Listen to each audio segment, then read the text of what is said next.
misleading, I'm sure.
Hello, everybody, and welcome to Streaming Rainbow. I should let one of the actual Streaming Rainbow people do the intro, because I still haven't sorted out what my flavor of the Streaming Rainbow intro is. But welcome, one and all, to my debut stream here for Streaming Rainbow as the DM.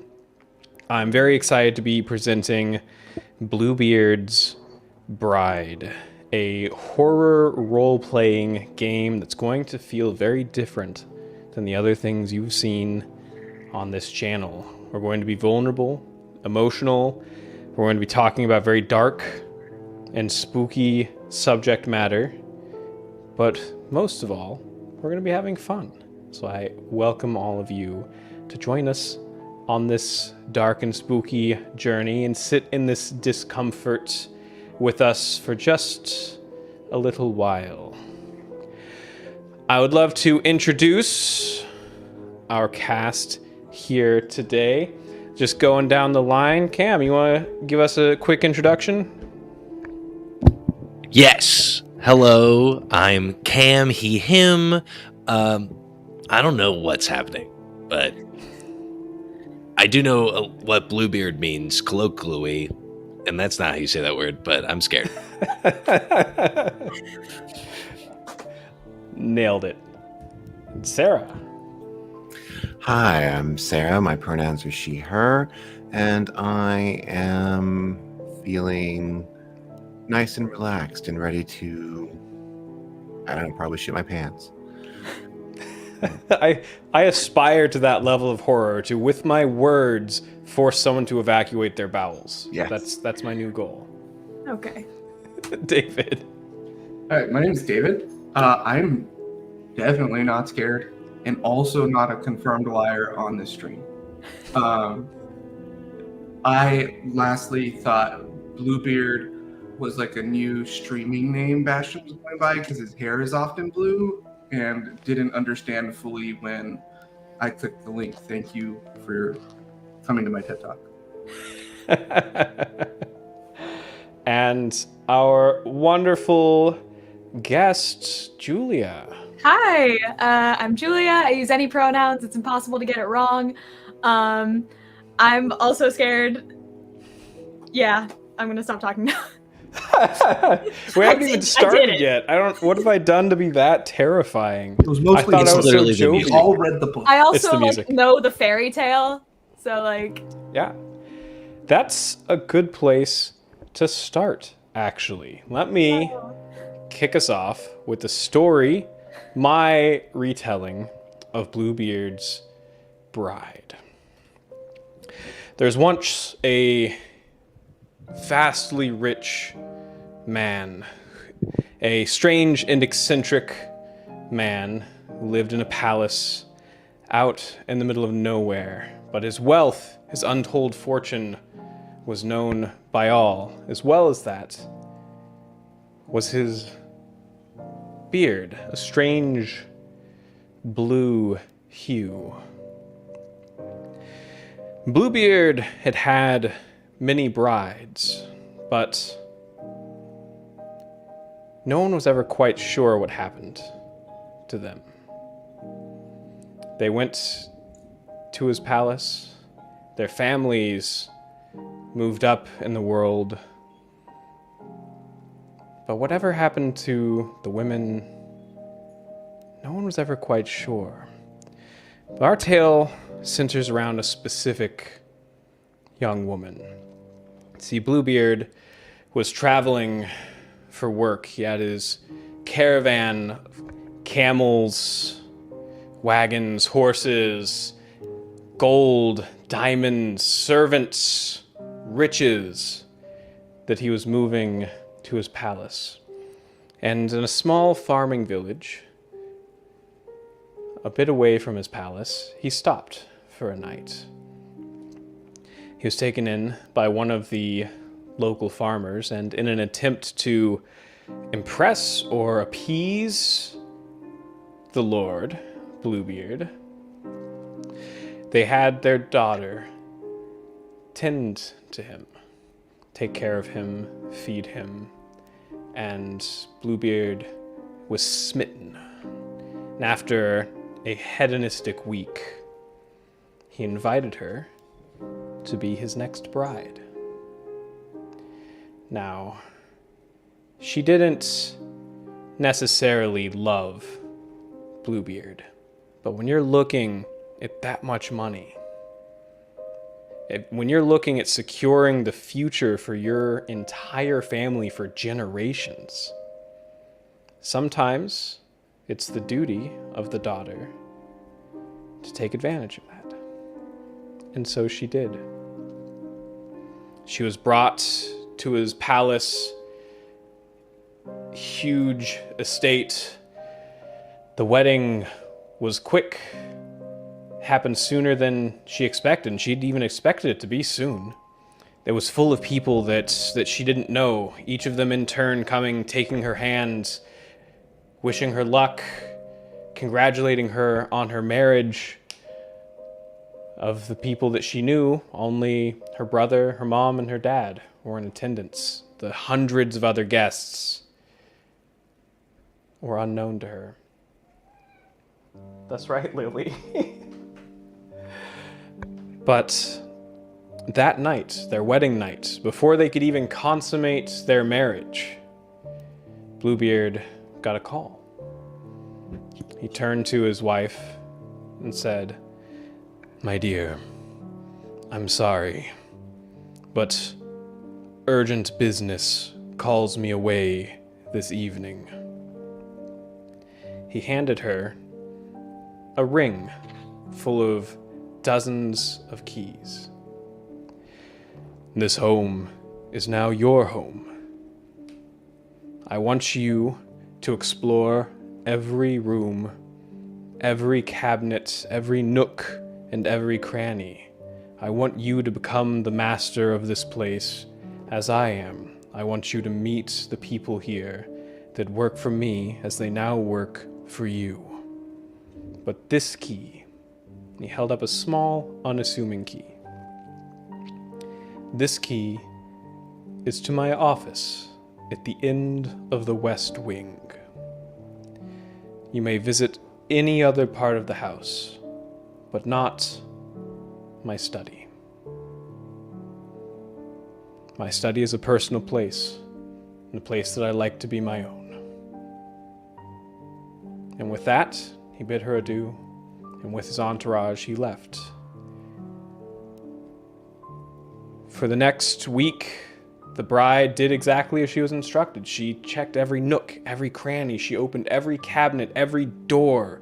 The house was hers, and she learned it.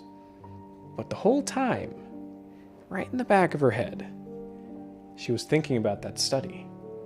What could be in there? What could he possibly be hiding in there that he wouldn't want me to see?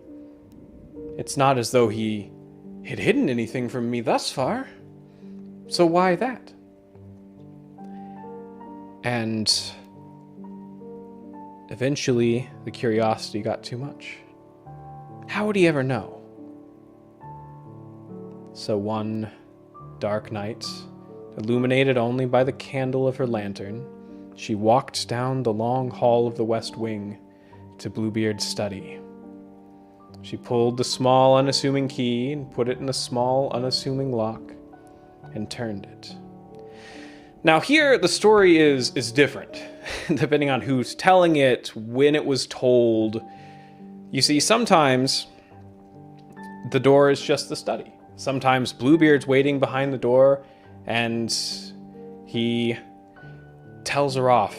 How could you have done this to me, right? But in most tellings of the story, the bride opens the door, and inside is a gore that I won't go into detail here, but the executioner's axe and the headless bodies of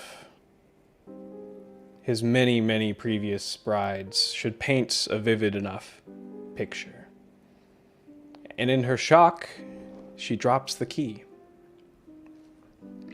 A drop of blood landing on it. She scrambled, locked the door. That drop of blood stayed on the key. She tried to wipe it off. She tried to wash it. She tried to scrape it with sand. But that blood wouldn't go. And the next night, Bluebeard returned. He said, "My dear wife, I got a call on the road that my business had concluded before I had even gotten there, and thus I was able to return to you post-haste." But he noticed that spot of blood. Now here again, the story gets different depending on who's telling it, right? But usually, Bluebeard, I gave you one rule. One single rule. To not visit my study. You could have lived a long and happy life. But you chose to disobey me. And for that, you will join my past wives. And the bride, she begs, she pleads for her life. I'll do anything, anything. I'll be a perfect wife. I won't tell anyone. No one will know. Just please, don't make me kneel on that stone. Don't take that executioner's axe. I'll do anything. When she's denied, well, maybe just give me some time with my thoughts to gather them before the end. And so he locks her in a tower. And if an optimist is telling the story, from that tower she's able to flag down her brother, who comes and rescues her. If an even more optimistic optimist is telling the story, they go to the town and they tell the town everything that happened, and they believe the two of them over Bluebeard, and they take the evil man down. But no one tells that story. Sometimes she'll escape and no one in town will believe her, right? So that's just how it is for women sometimes. But usually she's helpless up in that tower, which in a way is an even more feminine horror.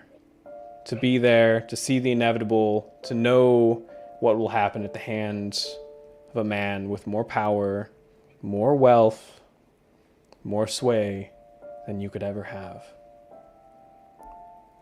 She makes her way back down to that study, and she joins the countless past wives.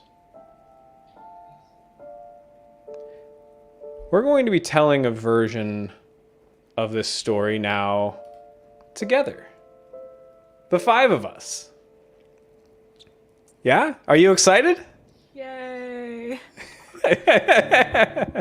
I'm so excited. Yeah, it's going to be a good time.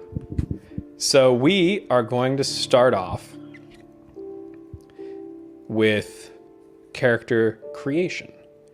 So in this system, it's a little bit different, right? Because it's not like there's 4 brides that Bluebeard married. I'm sure that monogamy isn't high on his list of priorities, but nevertheless, the 4 of you will all be playing a singular bride. More specifically, you'll be playing aspects of the bride, wrestling for control of the ring, the wedding ring, that lets you have more control, more veto power in that moment as this aspect of the bride shines through. Now, I gave you all a copy of the PDF. I will go ahead and present it here for the stream as well. Where are you? Oh, you're gonna be like that, okay? Okay, it's being a pain in my ass. Okay. There we go. Boom. So, there are 5 aspects of the bride. You don't need to see all of that. There is the animus. That is the strength and willpower of the bride. There's the fatale, the feminine wiles, the sensuality, you could say, sometimes violent, of the bride. There's the mother, the caring part of the bride. The virgin, the innocent, untainted piece of the bride. And finally, the witch, that feminine magic. Who would like to play what aspects? Okay, we're gonna fight now. Yeah, this Yeah, is now it's where we fight time. We're gonna fight. Yeah. I'm gonna throw my. Julia is our guest, so Oh. I believe they Oh, should go okay. Oh, thank you. Oh. It's a strong belief. It's a good belief. If no one else feels strongly about it, I would like animus. Hell yeah, let's do it. Oh yeah, we weren't gonna fight at all. Great, thank you. All right, that leaves 3 more. Who has the strongest feeling, the strongest opinion here? first. I really like the witch. All Oh, right, that's let's fine. do it. Yeah, take it. I think I'm leaning towards the fatale. Perfect. I wanted to be the mother. Why did you say you wanted to be the mother? Because this was more interesting. Yeah, No, it wasn't. It was just It, weird. it added suspense. You had to Right? make sure I you didn't loved have to it. fight anyone. Yeah. So, for each of these, you have 3 stats: blood, carnality, and resilience. Each of these are used for the moves on our move sheet. Depending on how you are doing each of these moves, you'll roll with blood, carnality, etc. So take a moment, fill in whatever stat is not already filled in. You give 1 a 0 and 1 a -1, but each of you already has your +1. What that aspect of the bride is known for.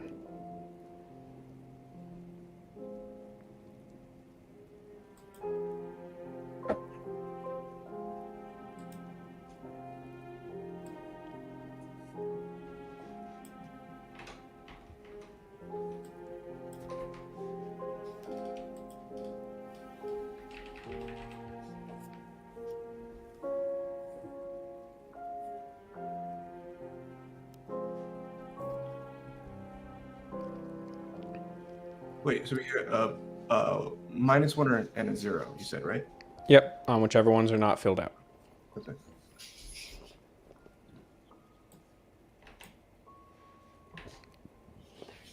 Let me know when y'all are done.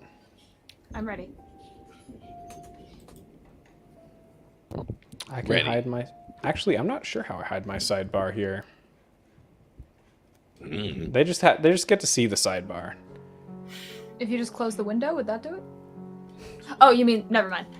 Ignore me. All right. Everyone has the aspect of the bride. Everyone knows what piece they are. And now, it's time to get excited. You're all playing a young, poor farmer girl that's been thrust into a world of wealth and luxury. In fact, it's your wedding day. You're there, you're surrounded by hundreds of people that you don't recognize and the few members of your family that were able to make the journey. Each of you has a list of wedding questions. This is very quiet. Is it just very quiet? Yeah. Different ambiance. So we're going to go down the line with some of your wedding prep questions. Let's see how wedding prep is going, everyone. Oh, wait, fuck, I'm first. Yeah, Julia. What are the bride's hands like? Okay. I think they're calloused. I think she does a lot of work, like physical labor, so I think they're like not as smooth to the touch. And I think they're like average size, like not too big, not too small. Yeah. Kind of rough and calloused. Hopefully those calluses will wear down now that you're living the dream. Yeah. Sarah, what does the bride's mouth look like? I think the bride's mouth is thin, but she uses lip paint to make them appear a bit larger than they are, to make them appear fuller. But they're very soft. Yeah. Cam, what is the bride's figure like? I think the bride is strong, steady and wide, and large legs, like muscle back, like big forearms and biceps for lifting.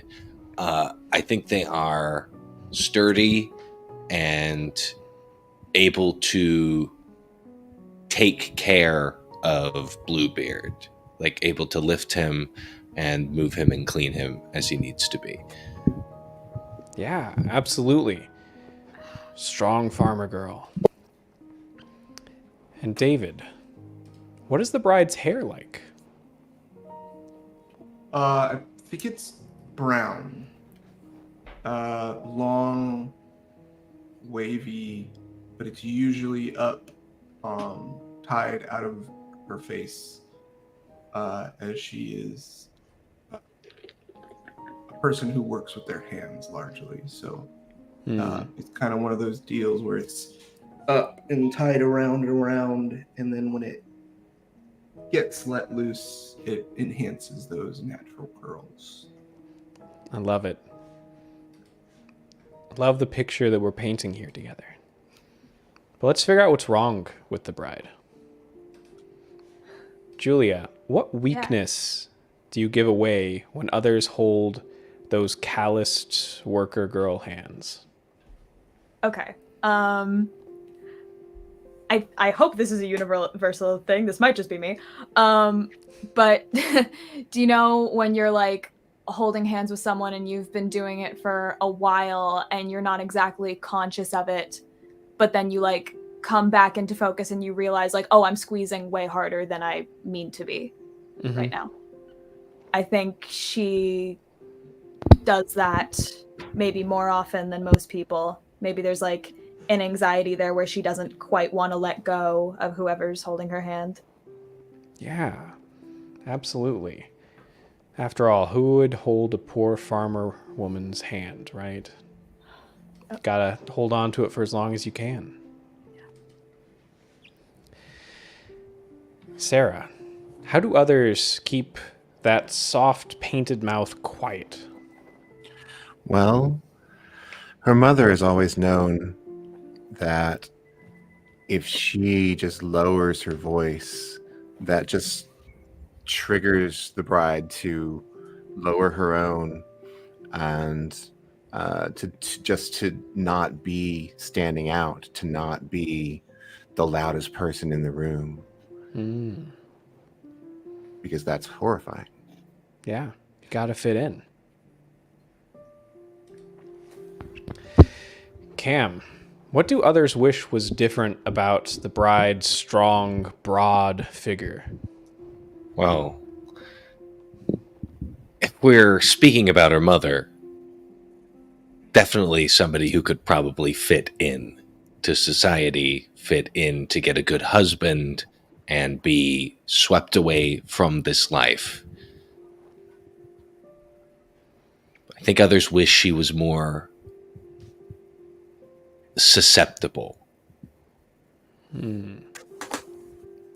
Absolutely.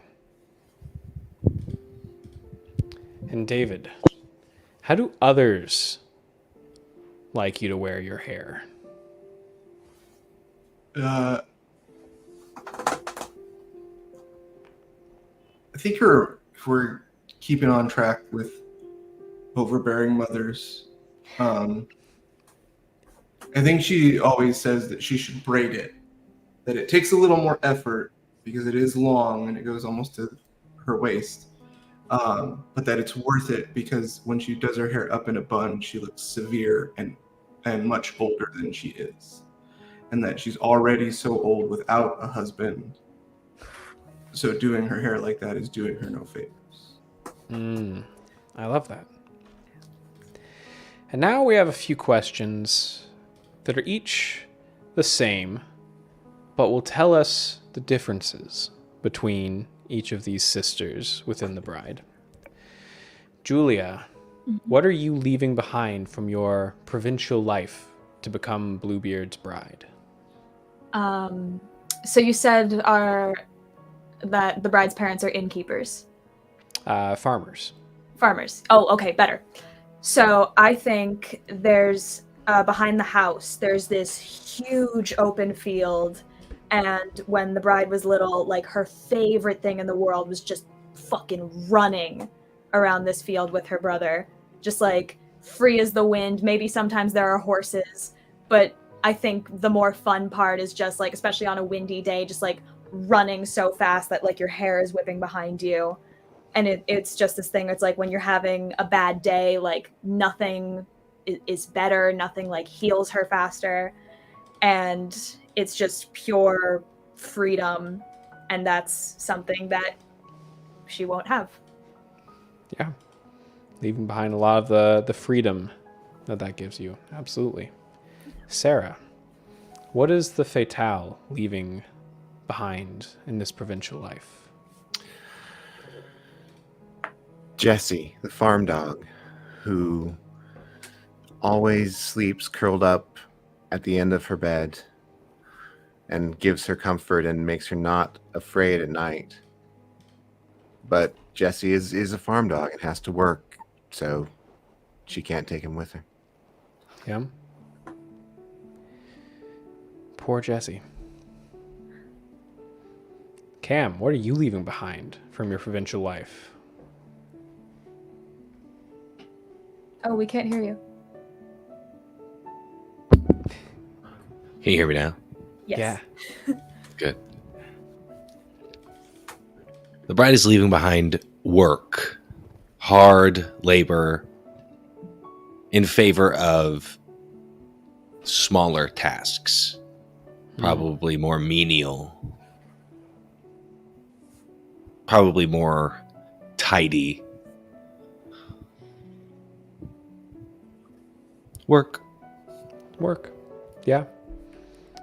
Certain routine and stability to that. And finally, our witch. What are you leaving behind from your provincial life to become Bluebeard's bride? There's beyond privacy, there is a bit of isolation in the farm life.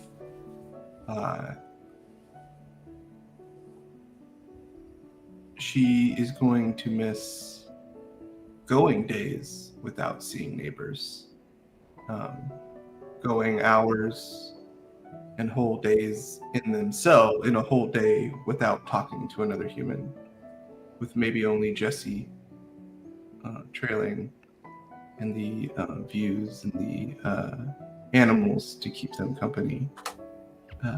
It is beyond privacy. It is the isolation that she will miss. Absolutely. Absolutely. Animus. When you and Bluebeard first met for that wild and unforgettable first week together, what loving gesture did he make that won you over? I think the bride is very used to not being treated well. Just she's not rich, she's not from a family of that much status. I think when she meets people, like no one really, it's like the hi, hello, and not much else. I think when Bluebeard met her, he kissed her hand as if she were a noble lady, and I think that just no one's ever done that before. So, like, right out the gate, that was already like, whoa, this person is so different, and like already sees me so differently. Yeah, treated you above your station. Really the station you deserve. Yeah. Fatale, when you first met, what loving gesture did Bluebeard make that won you over? It was at dinner that it happened. Her parents were making a big to-do over Bluebeard, and to sort of hype him up, they were playing down their own and the bride's traits to make him feel like he was bigger. But he wasn't having it. He refused to let them put her down without resistance, and that was something no one had really done for her before. Yeah, absolutely. Stood up for her. I love it. And Mother, when you first met, what loving gesture did Bluebeard make that won you over? He talked to me. For hours he would talk to me. And he would talk to me about poetry and literature. And he wouldn't act like I didn't know any of it. He would wait until I asked him questions. He didn't put me down. He didn't walk away. He looked at me and he talked to me. Yeah. I love that. That's beautiful. And our witch, what loving gesture did Bluebeard make that won you over? On the farm, we often provide our own meals that we've grown from a young age, and with such an important and illustrious guest, a slaughter was necessary. And although he was supposed to be kept away from that, Bluebeard saw her use her powerful hands and her grit, and saw her covered in a little bit of spray of blood, and was not shied away, was not turned away, did not find it grotesque. And in fact, there may have been a bit of a glimmer in his eye. Yeah. Accepted her for who she was and how she was. Yeah. Animus, what gift did you present to Bluebeard before the wedding? And why did you choose this? And those of you in chat, I want you to listen because I need your help to pick the best gift. Oh, why would you say that? Okay. I think just some simple flowers from her farm. I think Bluebeard's used to very decadent, like, floral arrangements and, like, roses and, like, stuff that's imported, probably. And I think that I wanted to specifically just pick something simple that grows on our farm every day, like some little daisies or wildflowers, because, like, you know, there's still beauty in that too. And as he's letting me into his home, I'm giving him a part of mine. Yeah, absolutely. And Fatale, what gift did you give Bluebeard? A cameo necklace given by her mother to her when she was a child. But now that which rested against her heart will rest against his. Yeah, I like that. That's sweet. Mother, what gift did you give Bluebeard? I gave myself. I gave my body. I gave my pleasure. I gave my generation. He wasn't my first, but he doesn't know that. And I think it was a better experience because of it. I gave myself. Yeah. That's very meaningful. And Witch, what did you give? The lucky foot of a rabbit.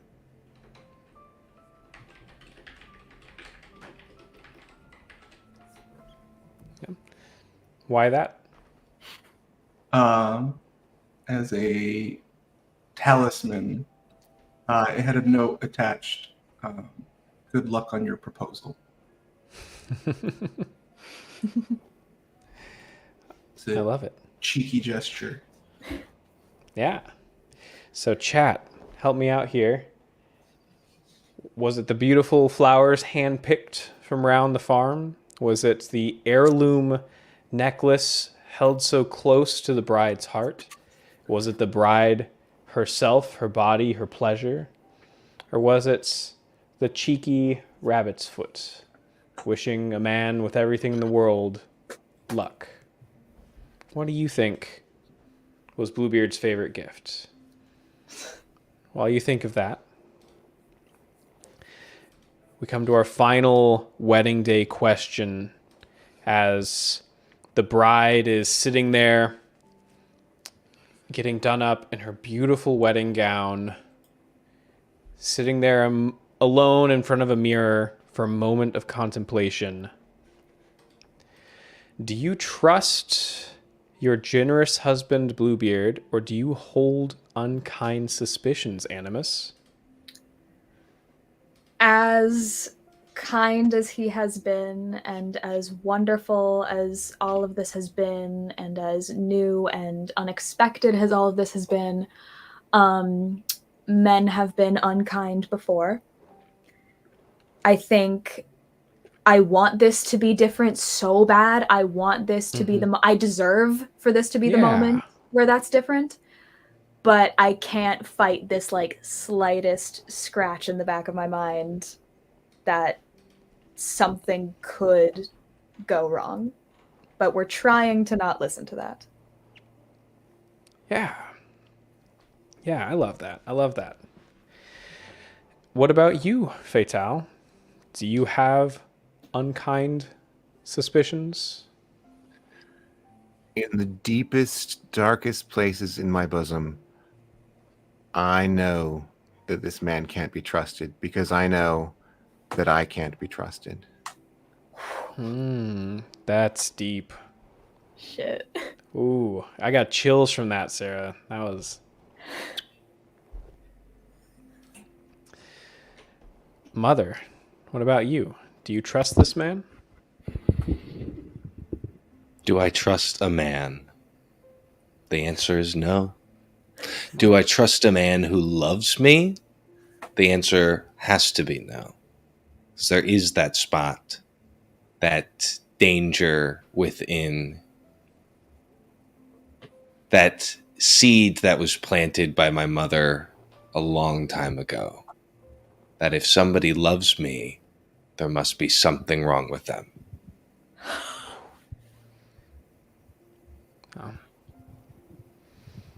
Well, and finally, our witch, in these last moments of contemplation, do you trust this man or do you harbor unkind suspicions? From what I've seen in my life, no man can be trusted, and any marriage is just a prison. This is a means to an end, a way to get off the farm and potentially become more powerful. It's a way to use him. Yeah. Wonderful. Now that we've painted a picture of our lovely wedding day, let's talk about you. Let's get this man out of the picture for a little bit. And let's talk about our sisterly bonds. Each of you have 2 of them. Ways that tie the 4 sisters together. Take a moment to go ahead and read them. I'll also be scrolling through them for chat. And if any of you have one that jumps out at you that's like, obviously this sister is this bond, shout it out.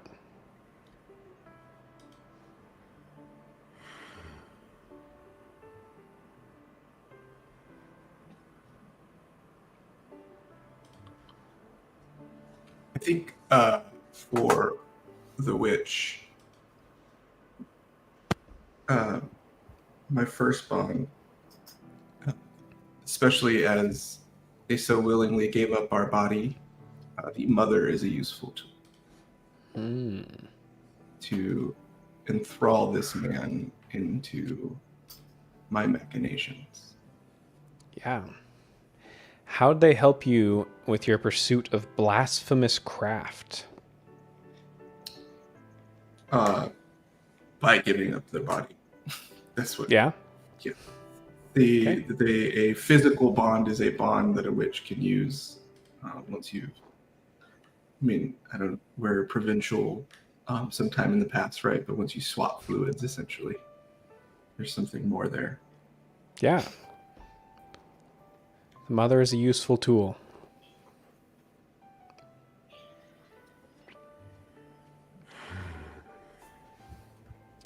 Anyone else have one jump off? Jump out? I have one. Yeah. Animus irritates me with their obstinance. Yeah. Tell me about a time they undermined your authority. It's this place where I grew up. This work that I have always done. It is not who I should be. It is not who I was raised to be. It is something that I've been chained to, something that I have to do. So every time I think back and I long for that, I long for those worldly pleasures, the dirt underneath my feet, the large field to run. That is not something that will keep me safe, that will not keep me sane, that will not keep me. Yeah.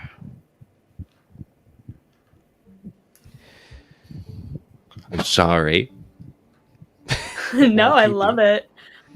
I especially love it because oh no, you go ahead. Oh, I had another one, but if you're going to jump off of that, mine was kind of a departure from that. Yeah, let's Oh, go for it, okay. Julia. Well, I am jumping off of that. Yeah, Mother is the only one who soothes me. And it says, explain a time they calmed your rage. I think the bride was bullied a lot when she was younger. I think, because she was a farm girl and didn't have the nice things that maybe other girls at school or in the village had. And I think it's this thing where it's like you try to be good, but it like boils and boils over time. And I think there was a time when I was younger, when I was being picked on, and it came so close to just exploding out of me. And Mother was the one who stopped me and told me to just breathe in, hold it, breathe out. Like, you have a roof over your head, you have a kind, loving family, you have what matters, and just remember that. And that's kind of what got me through that. Yeah, absolutely. What about our fatale? Any of yours jump out? Yes. I think that I try to draw in the witch with my seductive aura. Yeah. How do you And hide your insecurities from her? I do that by being what she respects, which is powerful. Mm. And as long as I am powerful, she will not notice that I am vulnerable. Yeah. Y'all are just hitting it today. I love Yeah, it. I'm really sorry because I for my second, the Fatale draws an evil to her, because she is vulnerable, and draws evil men who prey on vulnerable women. Yeah. What have you done to keep that evil at bay?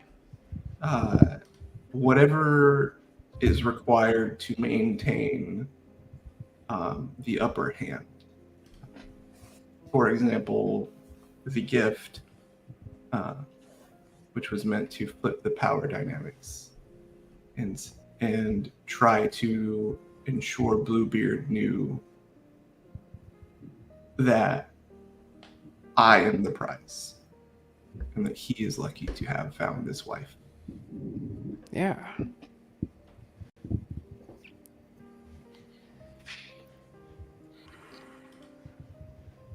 Well, I think the mother always trusts the witch to have their back.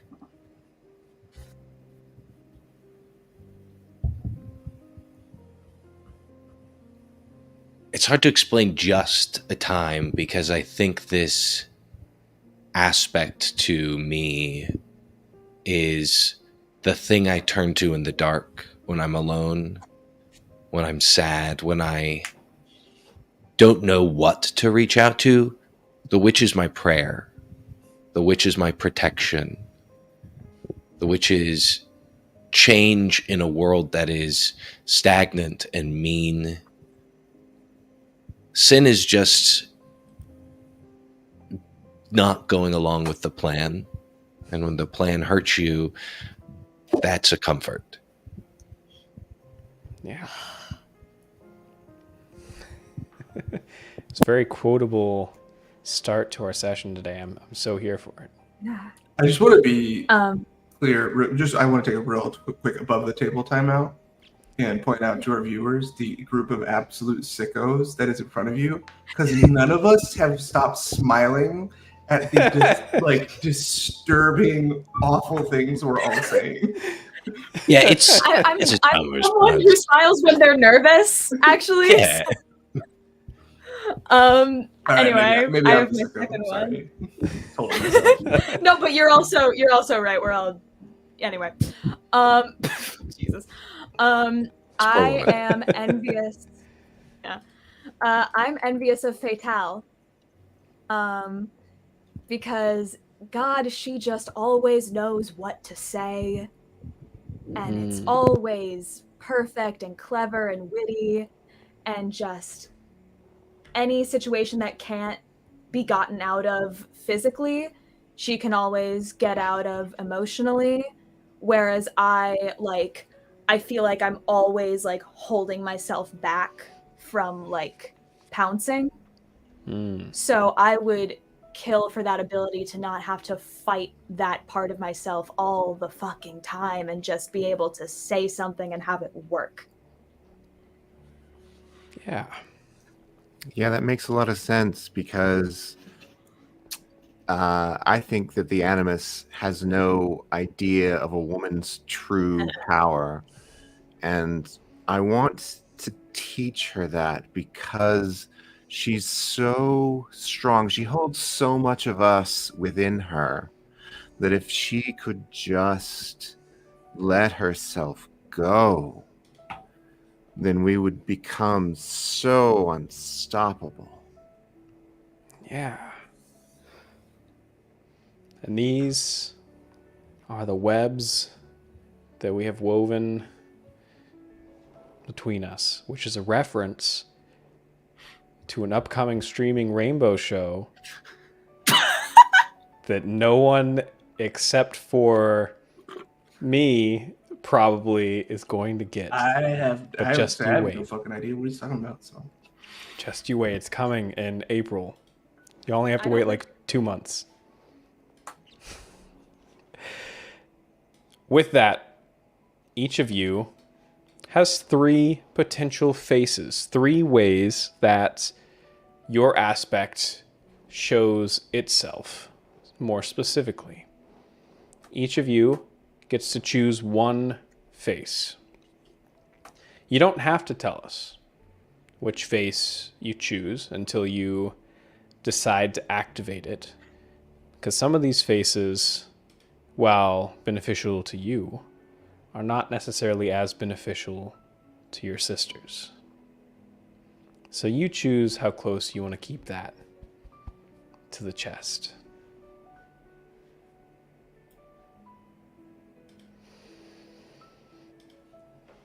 And with that, we have the bride. The wedding is lovely.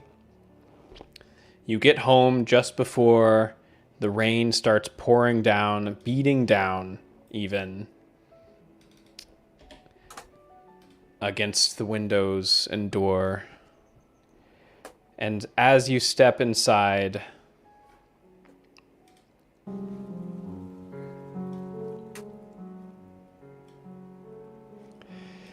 the phone just by the front door rings. Ring, ring. Bluebeard steps aside and answers it. And he turns to the bride. Says, "My dear, my beloved, I want nothing more than to spend this night, our wedding night, with you. But I'm so terribly sorry.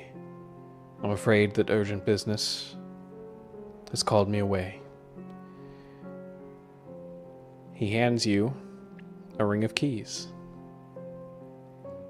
"I want you to explore every inch of this house. Make this palace your kingdom. Become its queen. Look through every cabinet, every drawer, every room, and make this space yours. But this key..." That's right, Fork. As he holds up a small... It's my idiot cat. You're ruining the mood. I don't know why they want to hang out with me so badly right now. They never do this. Holds up a small, unassuming key. But this key is to my study at the far end of the West Wing. My study is my own. It's the one place in this house that is mine and mine alone. And I ask for you to keep it that way, and to please leave my study to be mine. The rest of this house, the rest of the grounds are yours to explore. but that study is mine. He takes your hand, gives it a kiss. Those calloused, working hands. Before leaving and taking his entourage of camels, horses, and wagons with him. And you're standing in a palace as big as the town you grew up in, maybe. At least it feels that way right now. This place is unimaginably large, with a ring of keys, a dress tight and uncomfortable on your broad farmer girl frame, and a simple lantern, its flame flickering, casting shadows across the wall. And Julia, Oh. as our guests, the Animus will begin with the ring. Ah, shit. Okay. So tell me, as you hold this ring of keys in your hand, what key stands out to you? There's one that looks like not very well taken care of, and I think that stands out as odd because everything in this house is so goddamn well taken care of. But this one key, it looks old, it's a little bit rusty, it's got that like tarnish on it. The shape of it isn't anything fancy. But it looks like maybe a key to a cellar that we would have had at home, and that's unusual to me. Yeah. And after a bit of looking around, you find the cellar door. It's back in the back part of the kitchen. It's an old, worn wooden door. It's clear that only servants would ever go down here. But you place the key in, turn it, with a soft click, the padlock opens, you open the door, you enter the room, and the door closes behind you. Now, for our viewers, the way this works is we're going to be exploring rooms in this mansion together, and in each room is a story.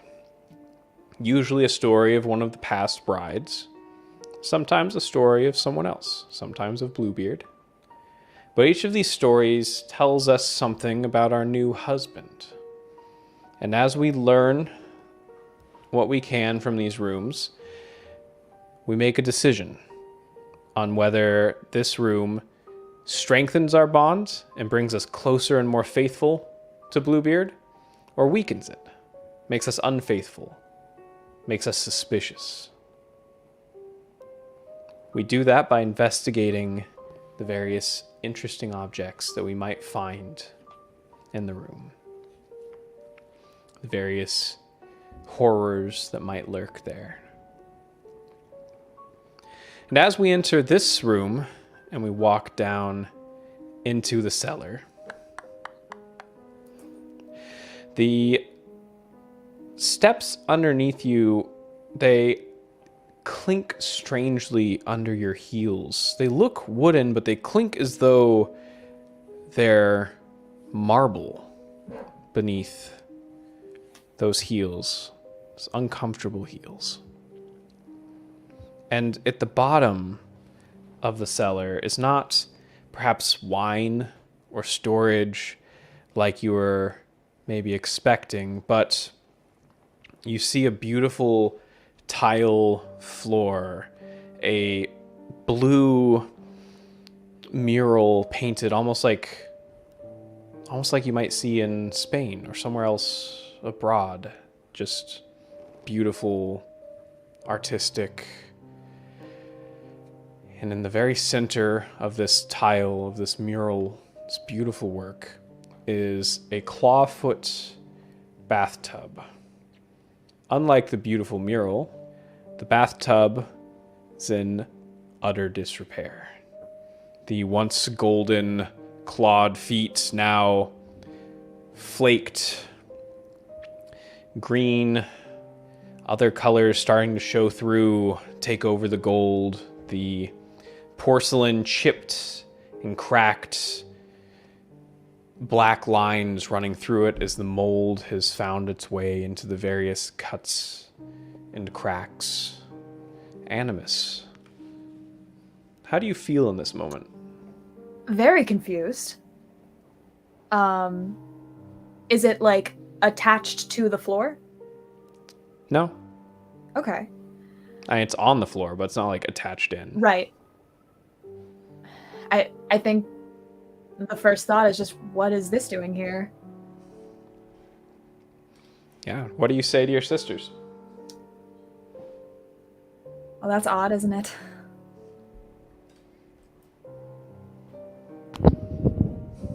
It's not very becoming.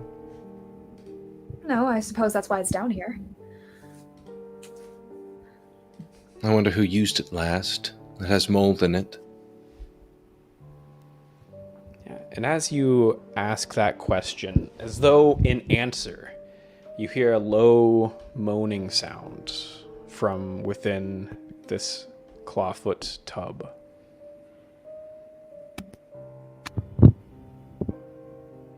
Hello? Mm-mm-mm-mm.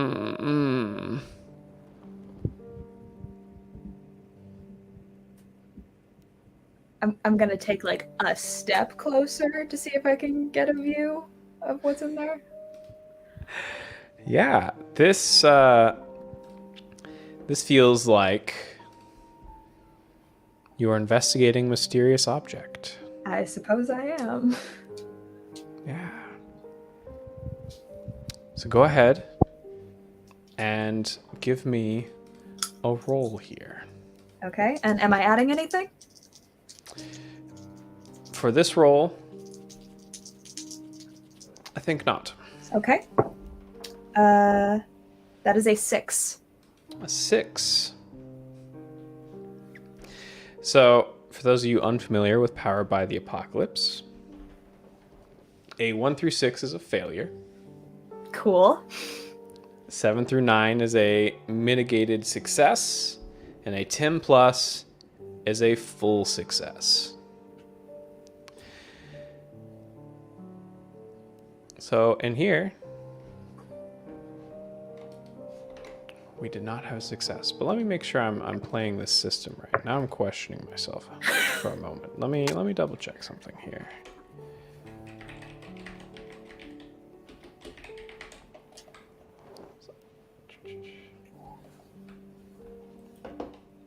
I believe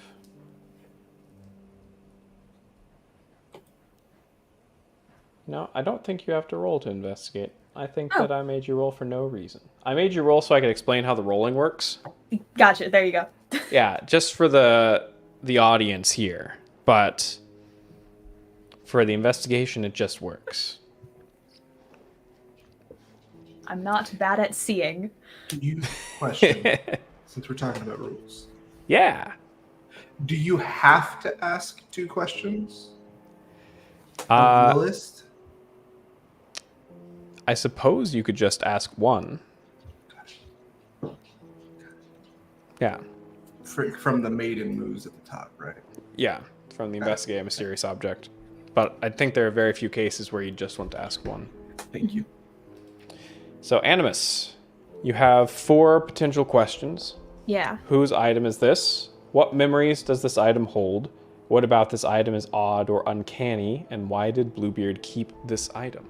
I think definitely why did Bluebeard keep this? And what memories does this item hold? Yeah. We'll start with what memories does this item hold. As you step forward and peek over the edge of this tub, it seems almost taller now that you're closer to it. That it's strange. You feel like you have to get up on your tiptoes, even in these heels, to see over the edge.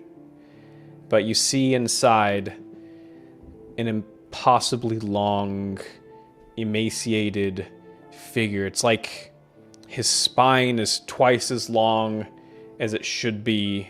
His skin pulled taut around his ribs. You could count the vertebrae by sight on his back. He has jaundiced yellow skin, and what hair he has on his head is greasy and gray. And he sits in this empty tub, shivering. But there's a piece of you feel that feels a sort of love for him, and you're not sure where it comes from. Okay. Not an erotic love or a partner love, but a familial love. Okay. Platonic love. Okay. And in terms of why did Bluebeard keep this item, is you see this figure. Its neck twists as he rests the back of his head against his spine to look up at you out of the tub. Oh. And the promise he promised me.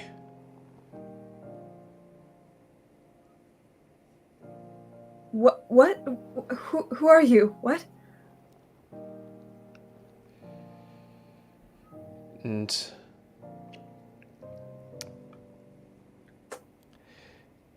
the figure, as you speak, you don't see recognition, or you see vacant eyes,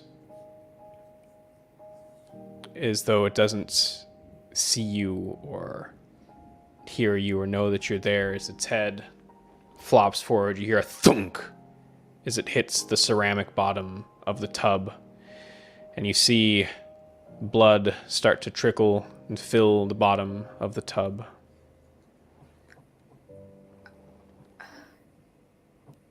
What to the sisters? What do we do? We have to help, right? What do we? What a strange dream. Take a breath and calm down.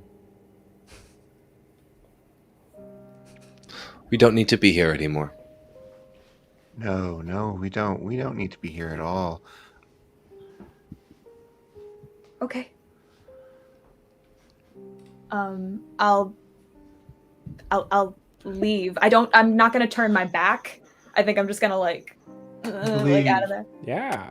So you can attempt to escape without proposing a truth. But if you do that, you'll face a hard bargain or an ugly choice. Oh, okay. Otherwise, in order to leave the room, you have to propose a truth. What you think happened in the room, to whom and to why.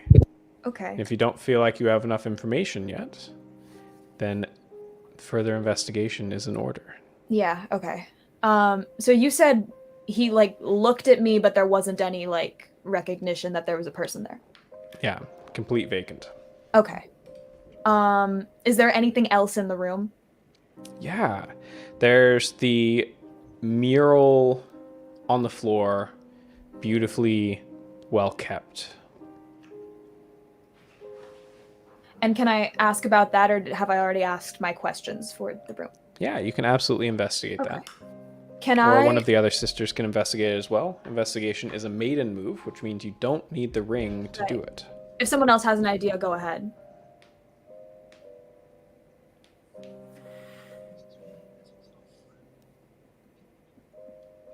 What about the tub is odd or uncanny? Like specifically, is it look like it's out of time, or is it modern for the time that we are? Yeah.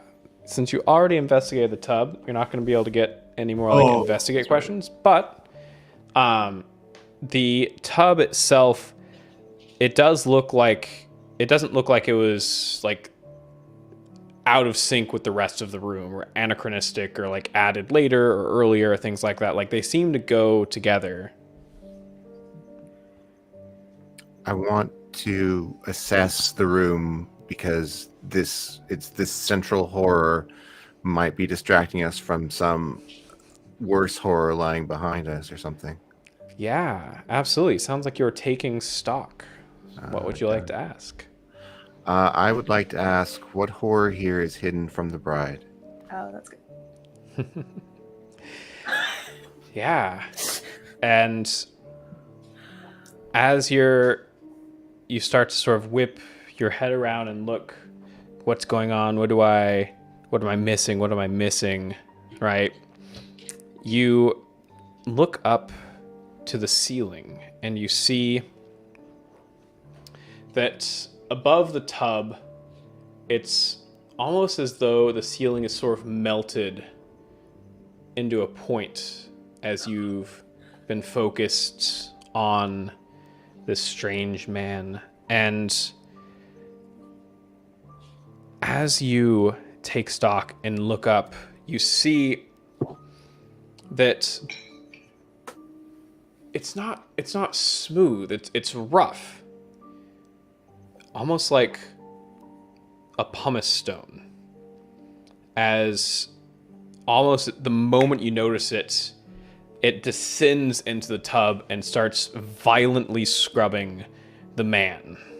Blood beginning to pool on his flesh and fill the tub even faster as he begins his low moans. They're moans not of pain, but of resignation.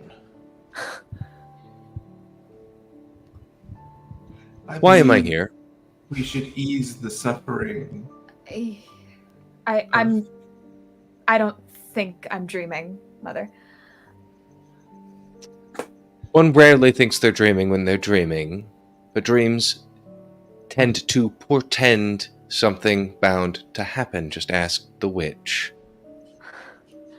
There's a reason he gave us these keys.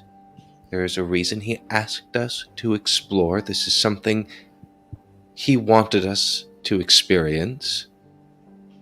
We must find our duty here. Yeah.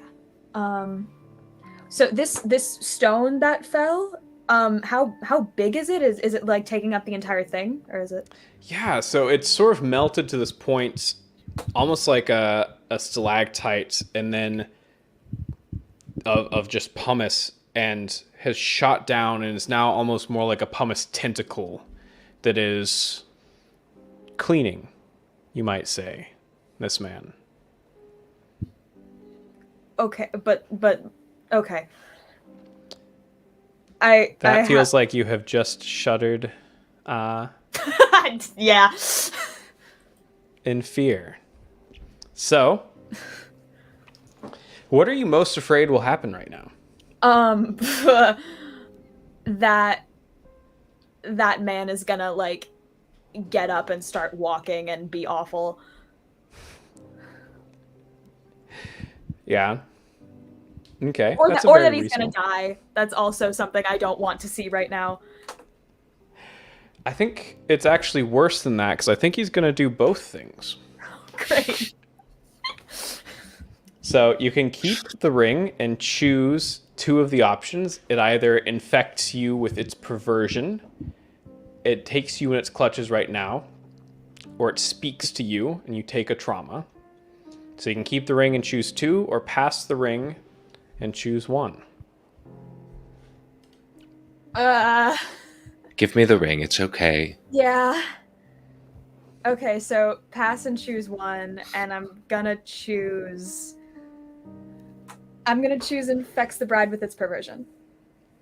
Yeah. So as you pass the ring to the mother, that it's natural that it comes to you, because as you look down, you see in your hands those yellow rubber gloves, just like Mama kept under the sink. And the same sponge you used to wash the horses back home. Well, a promise to a husband is a promise to a wife. He must be clean. God. And as you go and begin to clean this horror, this feels like, in a way, you're caring for someone to ease their suffering. Is that your intent here? Or is your intent somewhere else? Yes, that is my intent, but it is not for this person. It is for my husband, to ease his suffering, for him not to have to do this. Mm-hmm. Yeah. As you begin to scrub the figure, this sponge is not meant for being used on people. It's matted with mud and thick horsehair. And you see the thick, jaundiced skin split open as more blood pours out. An impossible amount of blood until whatever force is asking for this man to be cleaned is satisfied. And it's not satisfied until that tub is full to the brim. And with your arms painted red up to the elbows, finally the ceiling retracts and you feel a mixture of things, but you feel content, as though a bargain has been kept, a promise has been kept. And standing up from the tub is this figure, no longer covered in skin, as that has been long, long worn away, but muscle and sinew, as it looks down at you with loving eyes, the vacancy in it gone, an immediate recognition as it opens its arms as though to embrace you. I take a step back, and I very sternly say, I am sorry you are not from this world. I am sorry you are a promise who could not be. I have heard of his other wives, but I am not your mother. I am not your mother. You would talk to your own father this way?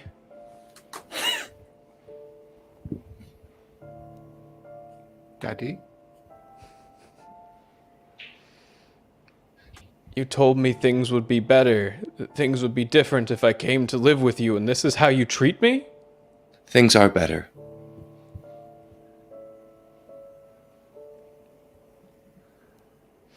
Maybe you deserve this. Yeah, and as you say that, you see a certain darkness fill the man's eyes. And he reaches out and he, lightning fast, faster than he should be able to move, grabs that red forearm, the yellow of the glove completely gone at this point, with a grip of iron. So maybe I deserve a better daughter. You've always had strong hands. But maybe some things cannot be cleaned. And as you say that, he backslaps you straight across the face, and you take 1 trauma. Now, you may choose to take this yourself, just you, or you may choose for each of the sisters to take it. Just however you're feeling in this moment.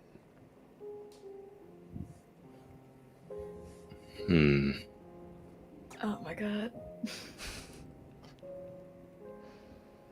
I actually don't think this is my fault. I think this is something that has happened before, and I think this is something that the Fatale has to attend with. But I will take it on the chin in person for now, but this trauma does not lie with me. This trauma should have been prevented a long time ago, and we know how we should have done it, but we didn't. Then you mark a trauma. Just mother? Yep, just mother. Cool. I have a quick logistics question. Yeah. When we speak out, is it only the person with the ring? Is their voice the only one that's heard to other people? Yeah, good question. As the maidens, the ones that don't have the ring, you can speak with the bride's voice, but the one holding the ring always has the final say. Gotcha. Okay. Yeah. I'm going to leave this room. Yeah. Would you like to propose a truth about what you think happened? No. So you're just going to attempt to escape? Yes. Okay. So you know that you can escape, but this grip is tight. You won't be bringing all of your skin with you, should you choose to escape rather than propose a truth. Okay. As you wrench your hands away, you think at first that the creature, this man, has just taken one of the yellow gloves. But almost as though it's been scoured by pumice, you look down and see the exposed muscle of your hand, now degloved, as you make your way to the door and throw it open and escape back out into the hallway. You've always been weaker than you pretend, Mother. You're just Saying gonna- how others should have dealt with this when you had the chance. You're just going to let him hurt us again? I don't say anything. As you sit there with your key ring, ignoring the pleas of your sisters, what key draws your eye? Well, there is one key that draws my eye, but it is not for now. It is simply the next one on the ring. Tell me about it. What does it look like? Well, it is small, it is unbecoming. Doesn't seem like it would fit in most doors, but it is the next one. It is unappealing, but it is what we will follow. What makes it unappealing and unbecoming? The other ones are ornate. They are made of the precious metals made from the clawed bathtub. Some have intricate designs on them, glass workings, but this one is made of metal, iron. It is cold. It is rough. It is small. But it is next. Yeah. And you make your way to a door that is similarly simple, a dark wood with iron bands around it. It looks like this was maybe one of the original doors in this palace before the many, many additions that it's had over the years. You put the key in, you turn it, you step inside, and the door closes behind you. You hear a choir, maybe, but you can't tell what they're singing. It takes a moment for your eyes to adjust to sort of the brightness in this room, but you see set before you are several pews, and at the very front where you'd expect the preacher to be the lectern, the alms, any number of things. Front and center, in front of all these pews, is a simple wooden confessional. And the door is open.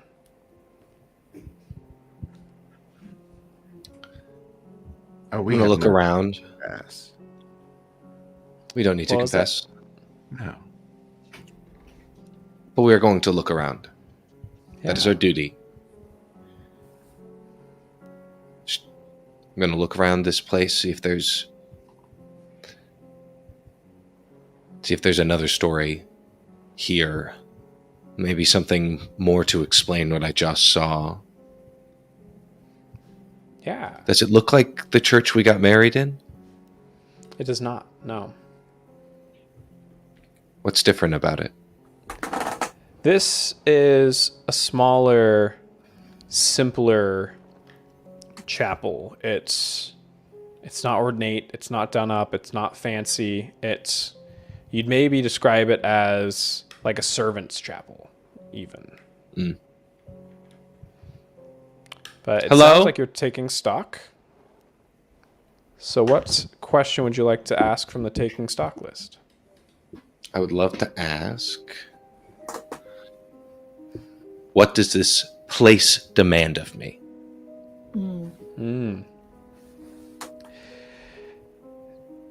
As you're looking around and you see this confessional booth, you get this sort of itching feeling in the back of your mind. It's clear what this place demands of you. It demands a confession, right? That Bluebeard deserves a pious bride that is without sin. And can you honestly say that you are without sin? Of course not. But he doesn't need to know that. What sounds like a confession? That just came from your mouth. Yes? Speak out loud when I think. I'm sorry. You could tell him something small, something that doesn't really matter. He doesn't deserve a confession. I'm saying a false one. Just to... Yes, we could just make up a fault. Something that he'd believe of a simple farm girl. But it should be useful. A sin that would But it draw should him be closer useful. to us. One that would maybe make him jealous. Well, he's not Well- here. It's like not like he can hear us. Oh, sweet girl. Don't talk to her like that. Yes, mother.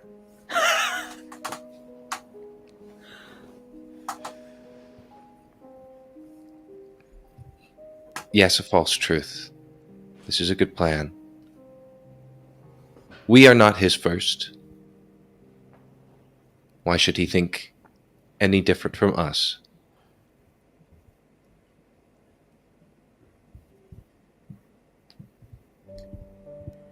Is this what we will confess? Let's name the fake man Jesse. Men are so similar to dogs. Okay.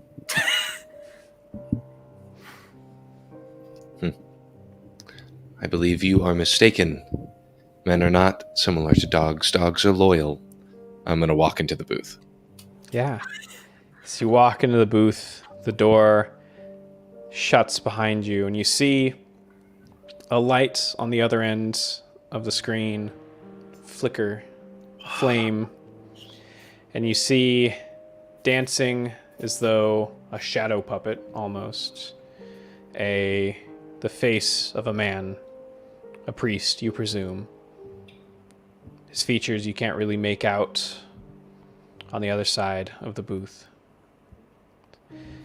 And what, my child, would you care to confess? How long has he been sitting here?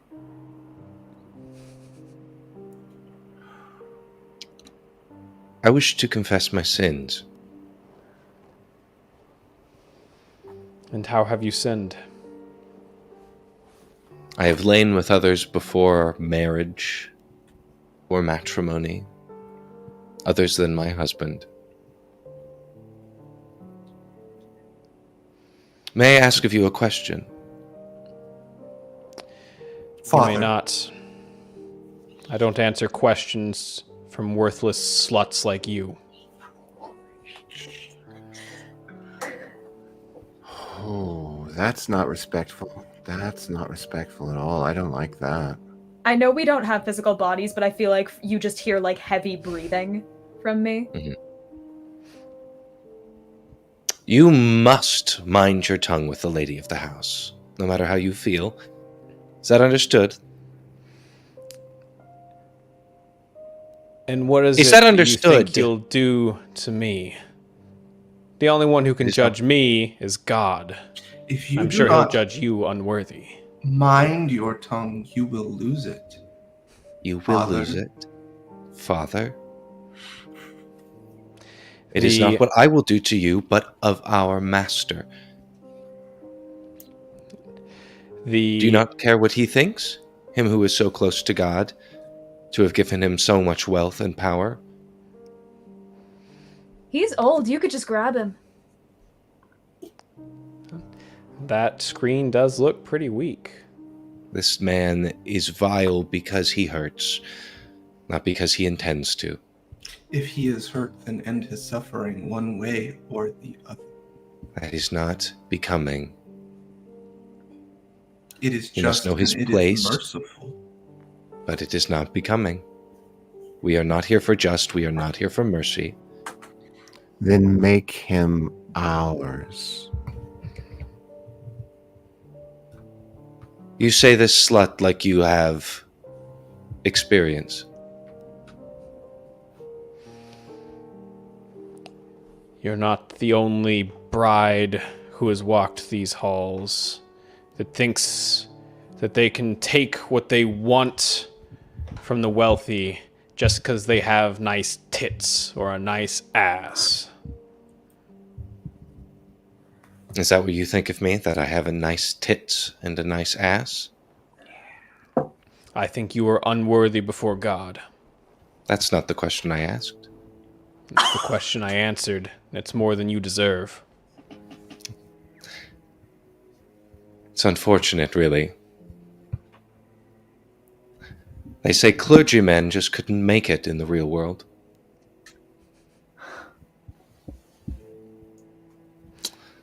How wanton you must feel against those who have felt the pleasures of flesh. Yes, show him his weakness. A man only a mother can love. What promises have you made, if any, to your God? You will not be touched, that you will not have a warm breath between your thighs, or a gentle hand caressing your bosom. Or powerful legs How around your head. How unfortunate that you shouldn't feel the grip of legs around your head. For you know not these pleasures, and yet you judge them so. Are you this God you speak? For if he is the only one who can judge you, I think he might be the only one who may judge me, that and my husband alone. You sit here to offer comfort. It seems you are much in need of comforting. Give it to him. You I'm going to pass the ring to Fatal. Hell yeah. You Oh, do not shit. take trauma as long as the Fatal holds the ring. All right. Fatal, you hear a whisper from the other side of the booth. By the door. He is not who he seems. You are in much more danger than you suspect. We are the danger. When he's in your clutches. End his suffering. Take care of him. Come, Father. Let me show you what you've been missing. me show you God. what God judges.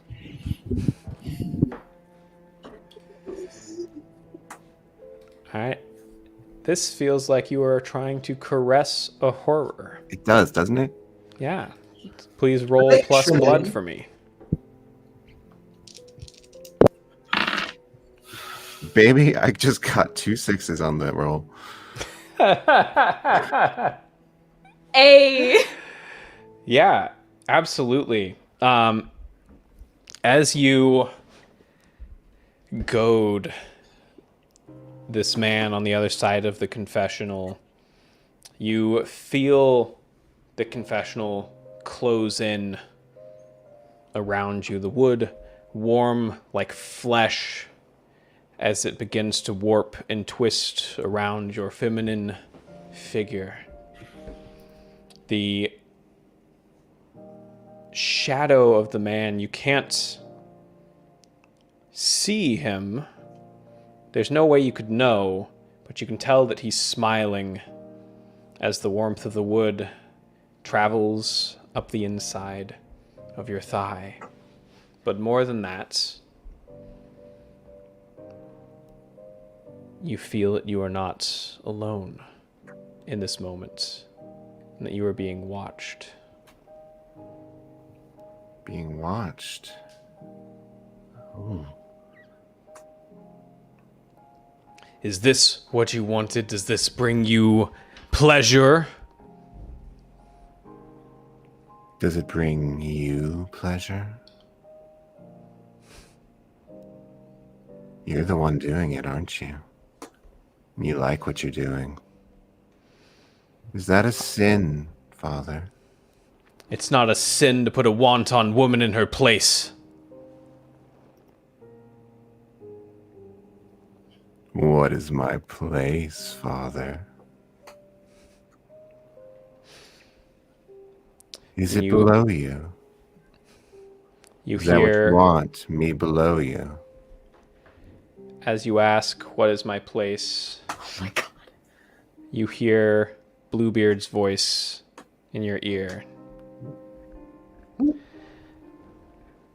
Your place is in my bed, not with this man. As the confessional explodes open, wood shrapnel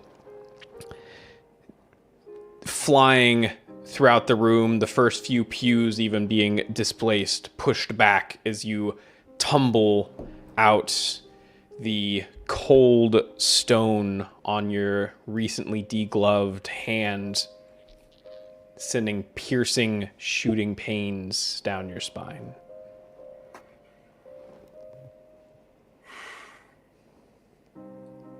I told you we should have killed him.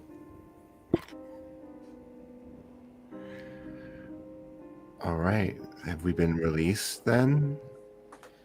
The confessional is just rubble at this point. Yeah. He was supposed to be gone. You hurt him, though, right? Our husband? Yes. Yes. Yes, I heard him. Interesting tests he leaves us. We must be more careful next time.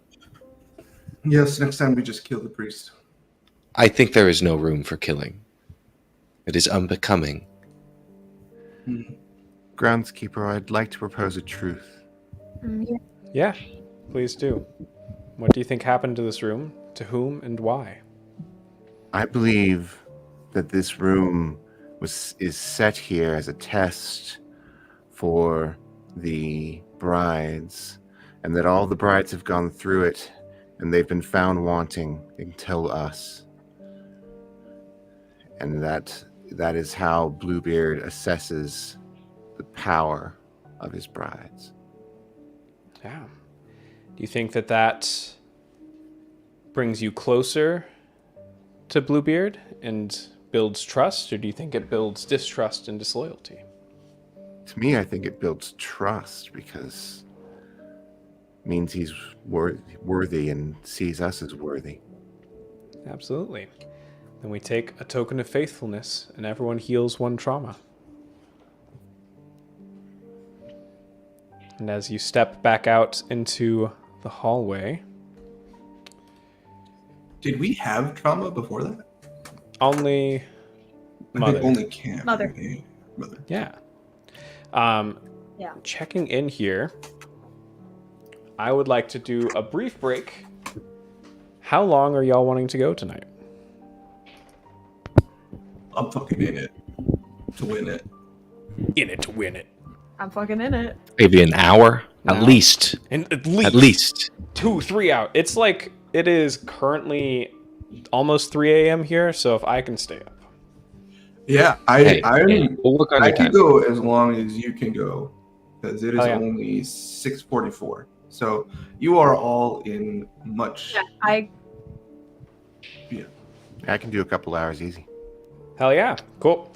Then let's go ahead and take a brief break. I'm going to let everyone get up, get some water, I shake can out go the nerves. 2 or 3. Okay. Sweet. 2 or 3 breaks. Got it. 2 or 3 breaks real quick. I'll put up the 10-minute timer. We'll come back, hang out a bit, and then we'll go to our next room. We're all gonna die. Are you having fun? Yeah. Yes. It's so great. It's going great. I'm living my mother dreams. Already lost flesh. It's fine. My It's fine. hand has been removed God, like a Cam. glove. Yeah, you don't need that. It's fine. Once he was like, Dad is in a pool of blood, I'm like, I don't need to be here anymore. Thank you. Mother is ready to just I was leave. no like. Mother is like there to protect. I'm gonna help you, babies. The crone, You don't need to see your daddy pumice to death. The crone is literally ready to kill everyone. All Yeah. the men. I love that. are Just- deserving of Just death. kill them. Yeah. I'm gonna use that break to my advantage. I'll be back. I All feel right. like Cool. yes. We'll talk later. Yeah, we'll check in 10 minutes, y'all.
Welcome back, everyone.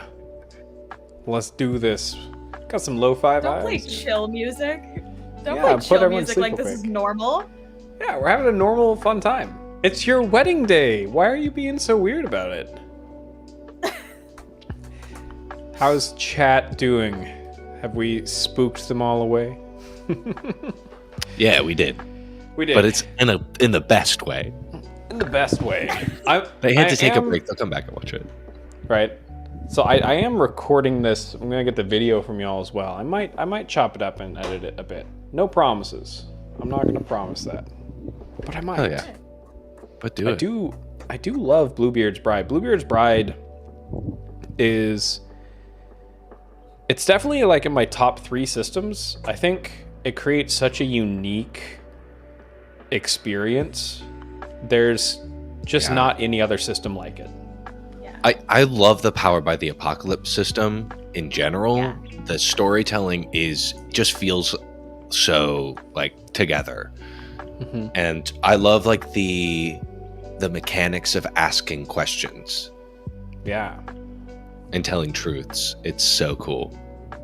So cool. Such a cool system. Such a cool system. Yeah. It's weird though, because it's so heavy. I love it, but it's like it's not a system I'd play at like a weekly game. Really? Right, it's like- I would do this every single week.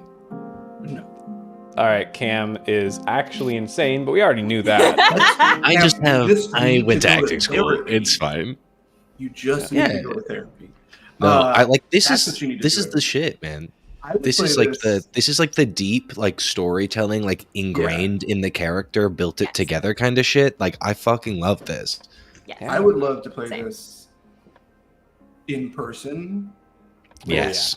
Yeah. Wine and like you said, like candles, and it's like Mhm. a weekend Yeah. getaway in a cabin. Gen Con. Let's do Let's it. do it. Ah, hell yeah. In person at Gen Con. Hell yeah.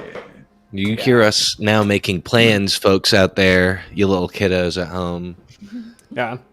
The Launch survivors out in the future. get sneak peeks at future content. Yeah. This True.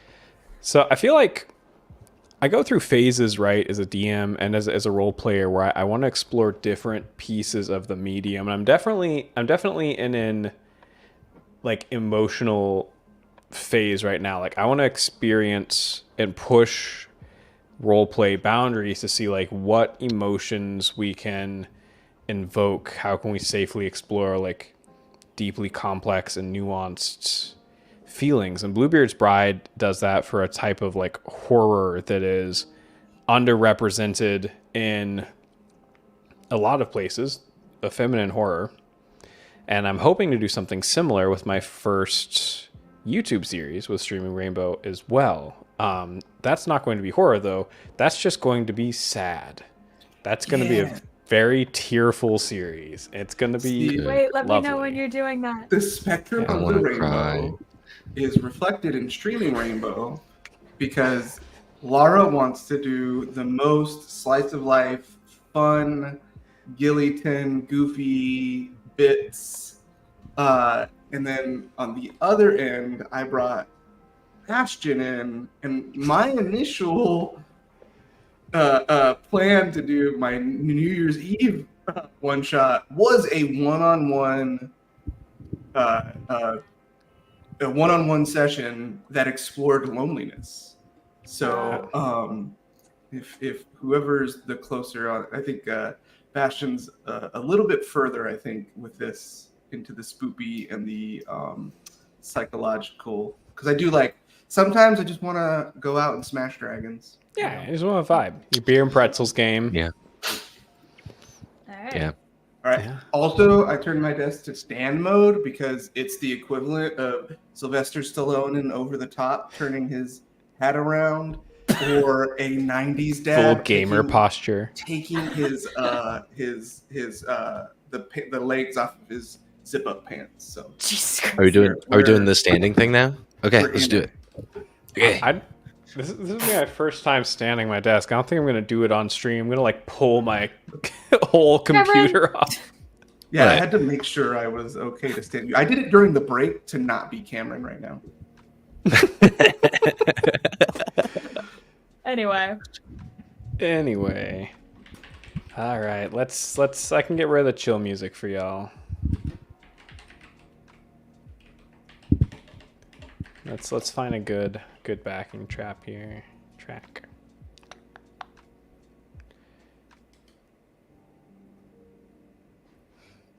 This is kind of what we've been listening to. I think we can do something a little.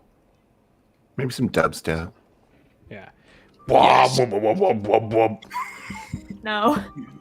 That's what I felt when you ripped off my hand. That noise.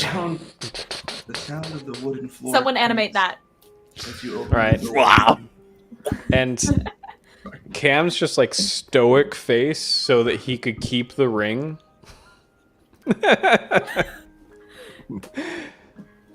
Insane. Anyway. My babies aren't getting hurt. All right. So we come back out, and I want to check in on our sisters. We've been through a couple rooms. We maybe have a couple of theories as to what we're actually exploring and seeing here and what's going on. I want to start with our witch. Where's your head at? What are you thinking? Not literally physically where's your head at, but emotionally, mentally. I think I am thinking what I have often thought, which is that between Animus's innocence and Mother's supplication, the only thing we are becoming is closer to the grave. That there is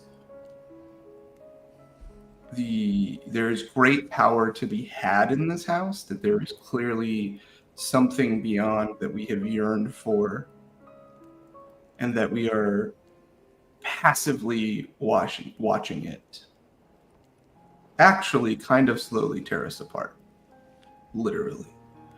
And that I am glad that Fatale is in the driver's seat,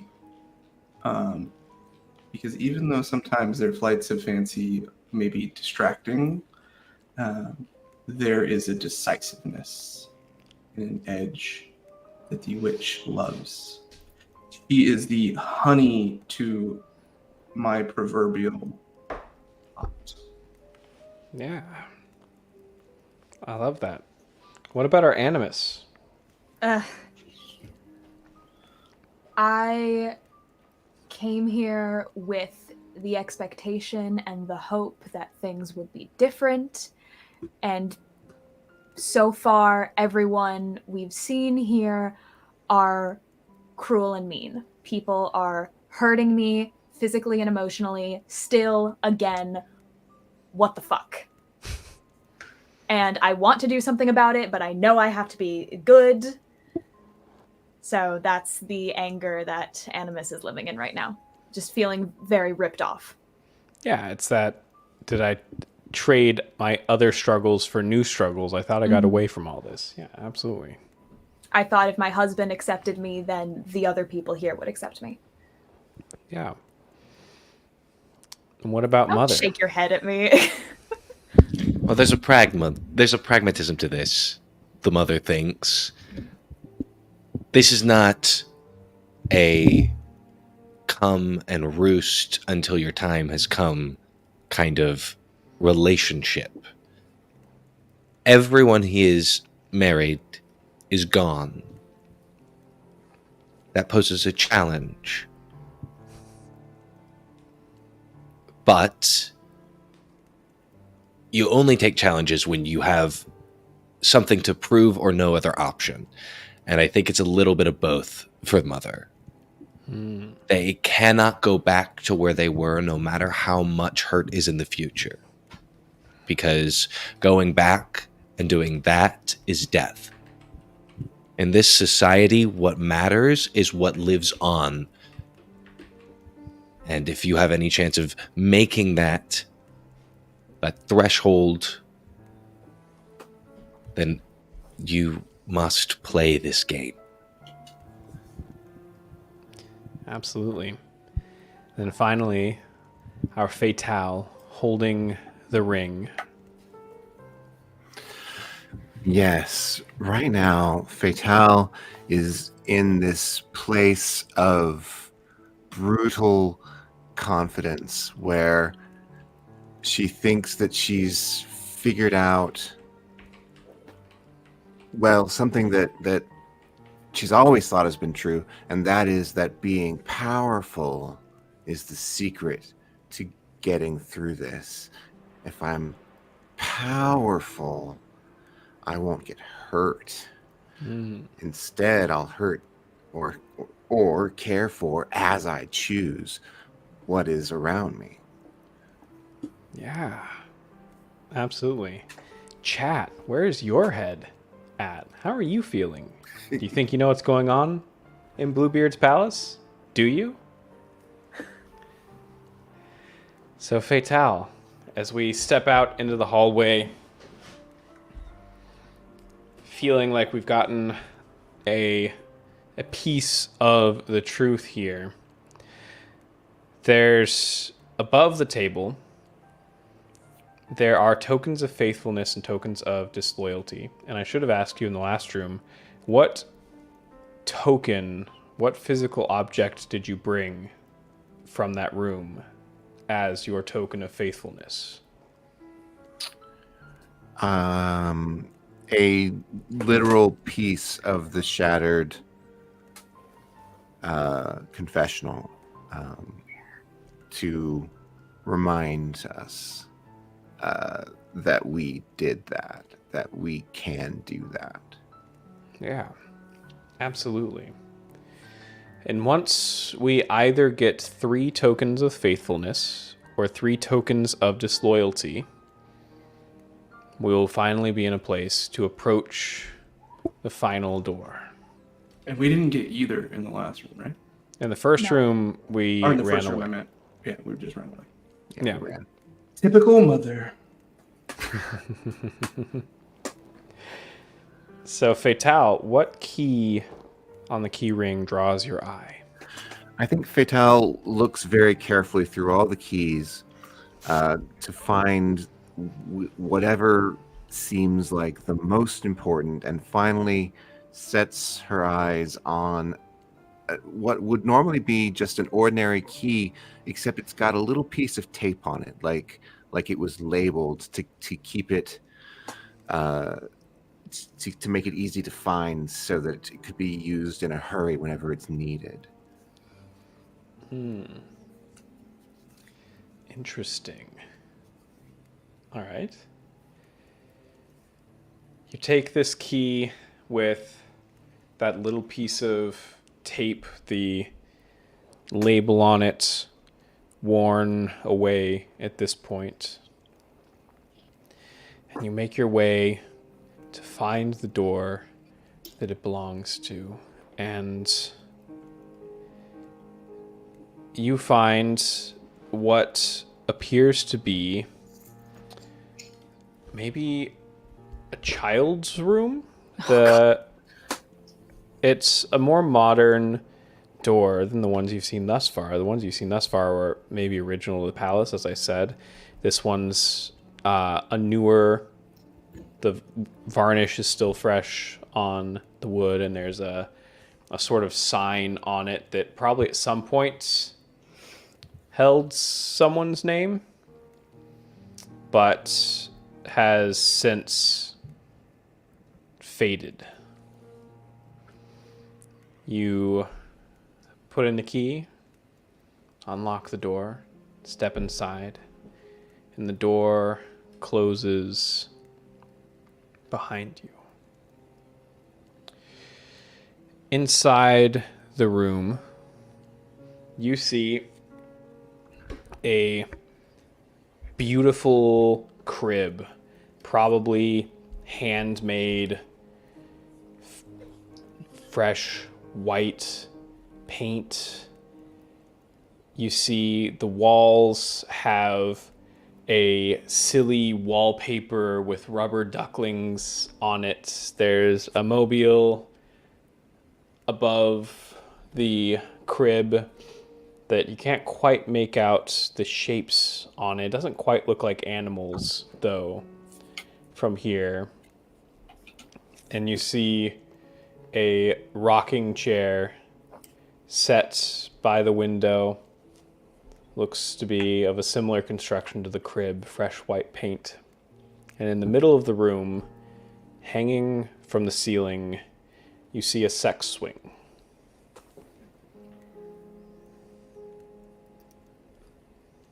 We were here, you went here. That's incongruent.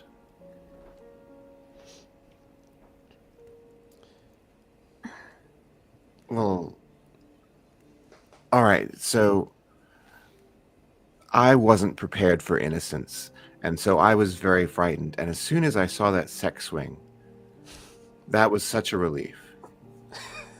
Such a That's relief. not what I thought you were going to say. Because innocence is something that I can't touch at all. But this is corrupt. This is something I can work with.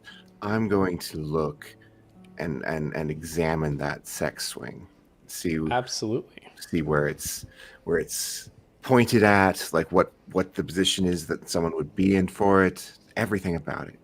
Yeah, you see, unlike the crib and the rocking chair that are sort of this fresh white, the swing is a very worn sort of leather. The padding on the inside of the leather straps is very used and sort of in disrepair. Like this swing saw a lot of use, but is of sturdy construction, right?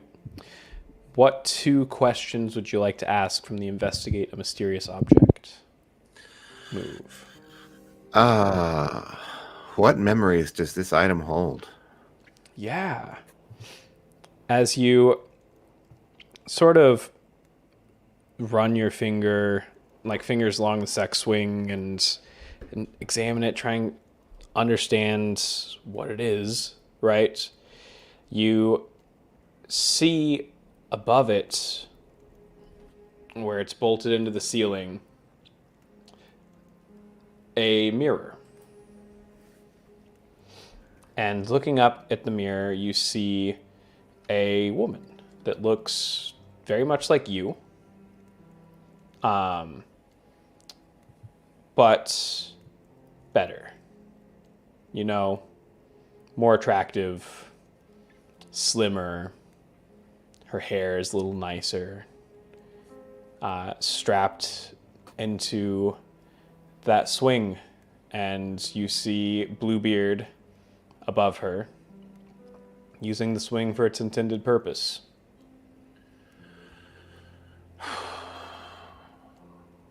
All right. Well, I don't like that. What about this item is odd or uncanny?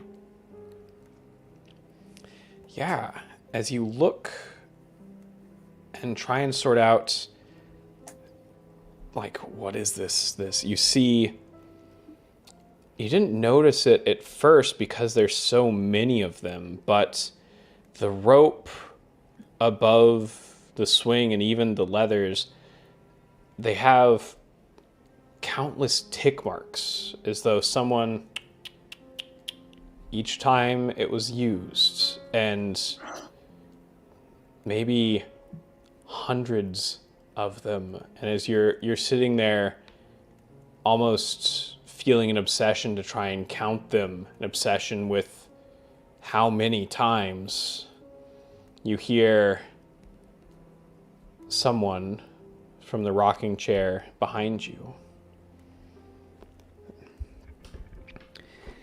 He wanted nothing more than a little boy, and I couldn't give that to him. As you turn, you see that same woman you saw in the mirror above you, rocking back and forth in that chair. She's wearing what you might call maternity clothes, but is very clearly not pregnant.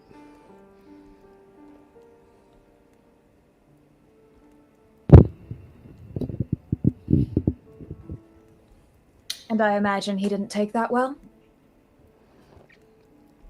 It's really my fault, isn't it? Clearly he's had kids before, so I'm the problem. I'm the one that was broken. Now, how does that make sense? I mean, we tried It's so just how hard. it seems.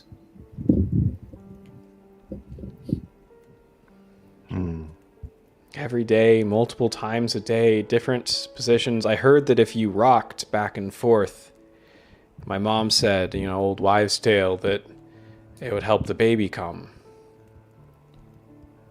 She slowly rocks back and forth on the rocking chair. No, you can't give him that. You can't give him that power over you. You are yourself, and you get to be who you are, and no one gets to take that away from you. And you don't have to be defective because you don't match up with what somebody else needs or expects. But I'm nothing without him. Aren't you the same? What, you gonna go back to your farm with your little dog and pretend like this opulent life just slipped from your grasp and that was okay? I think deserve this life. And all I have to do is bring him a child. How hard could it be? Groundskeeper, I'd like to ask a question. Yeah. What stalks the bride from the shadows? Yeah, so you're taking stock here. Yes.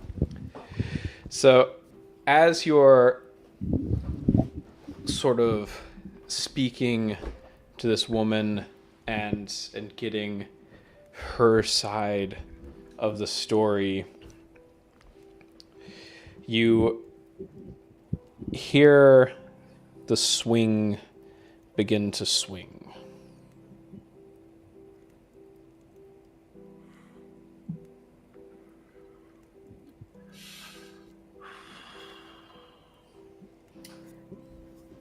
The woman stands up from the rocking chair and looks over at you, tears streaming down her face.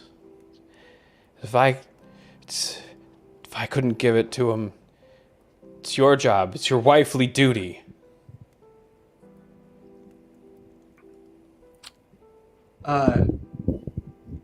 Sister Fatale, take this woman's hands in yours. Our duty is to ourselves.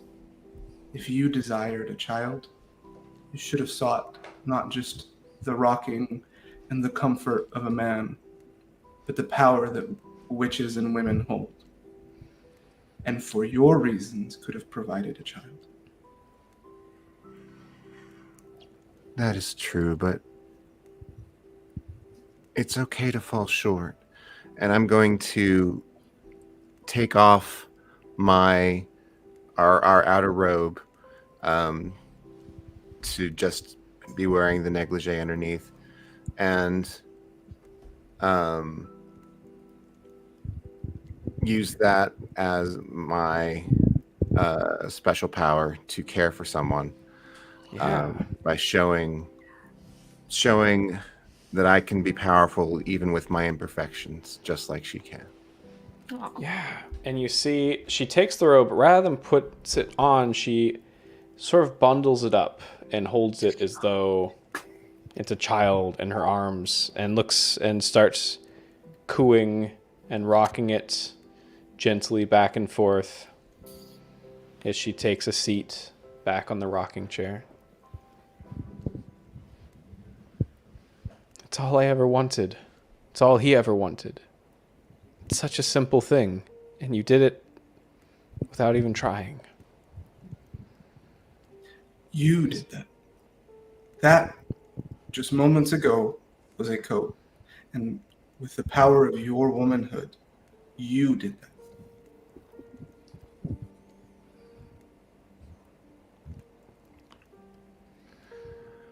So that's good, but now I'm gonna turn around because I'm scared of that swinging at me. Yeah, it seems that actually after having quelled this woman, this previous bride, the swing itself has also been quelled, at least for the moment. We should not dawdle here. There are more rooms. Rip that thing from the ceiling. We may need it. I can hardly imagine such a circumstance. We are nothing without him. I'm pretty sure we just proved otherwise. Perhaps you are nothing without him. Perhaps. But it is good to feel strong now. We're nothing if we're not together. I think that this room symbolizes this man's expectations.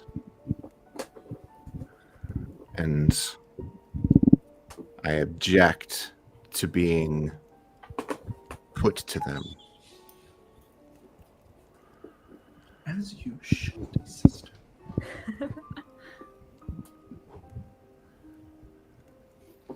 Sounds like you're trying to propose a truth. It does sound like that, yes. This is true. Yes, I think that this room is there to try to make his wives worthy of him, and I deny that with all of me. And I want to make a mark on the swing of my own and take the memory of that. As your token of disloyalty. Yes. Absolutely. Hell yeah. You mark one trauma. Do you take it yourself, or do all of the sisters take it? I will take it. I'm going to take it. And I'm going to give it to the witch, because this is something sinful. This is something we move away from what we need to be to survive, and it is your influence that makes it your fault. Oh and we're both going to take a trauma. Thank you for the gift, sister. Holy shit! Incredible. So you're activating your face move there. I am. Yeah. Which one is that? The bear. The bear. Mama bear. God. So we have one loyalty and one disloyalty? Yep. Yep. Okay. As we step back out into the cold, empty hallway.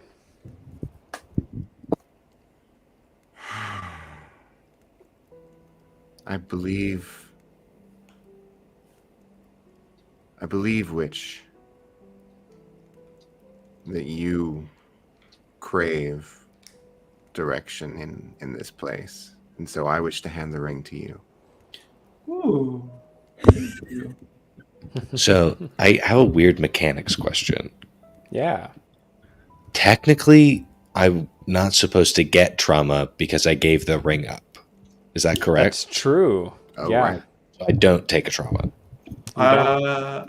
Great. I thought you would only take it as long as the person you pass it to has it.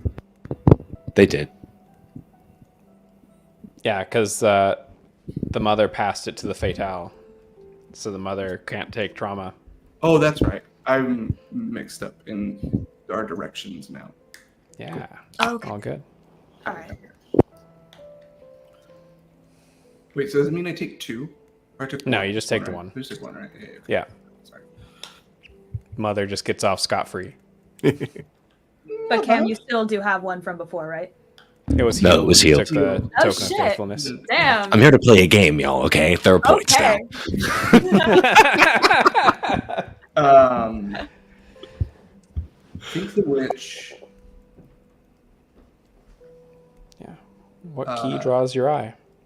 Feels the keys over and rubs them. Hates the inorganic material of that they are so mostly made from, and decides to cast to like throw sticks with the key ring. And as she throws it on the floor, saying a small hex repeated by women for thousands of years, a singular key is on the other side is by itself, as the others seemingly shy away from it.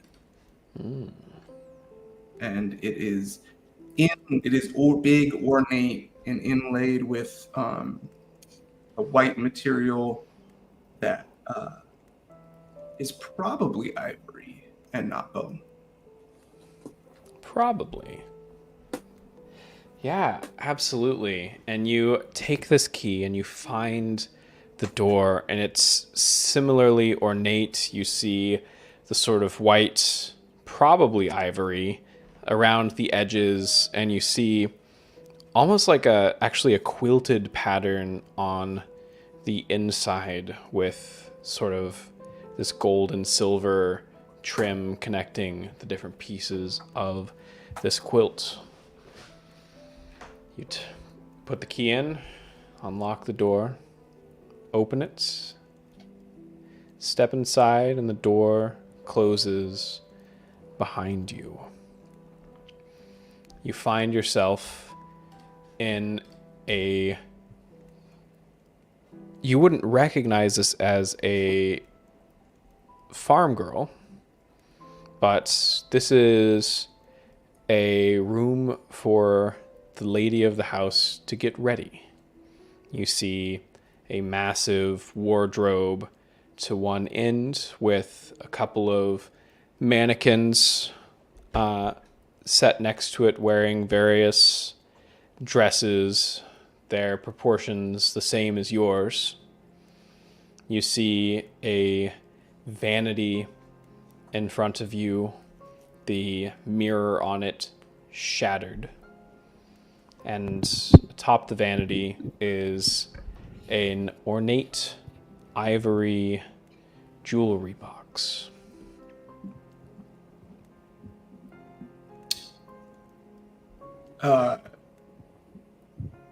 As I walk past the mannequins with dresses that seem uncomfortable and too tight, and the vanity, come to the vanity covered with the makeup and jewelry meant to hide our illustrious and natural beauty. She will gently open the box. Yeah, that sounds to me like you're investigating a mysterious am. object. Yeah. What 2 questions would you like to ask? I would love to ask, whose item is this? Yeah.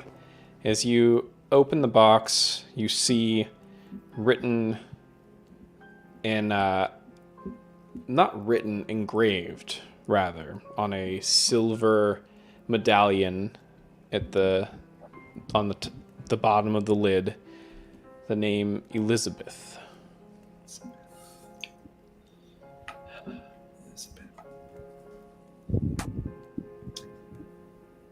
Well, that's certainly not our name. Yeah.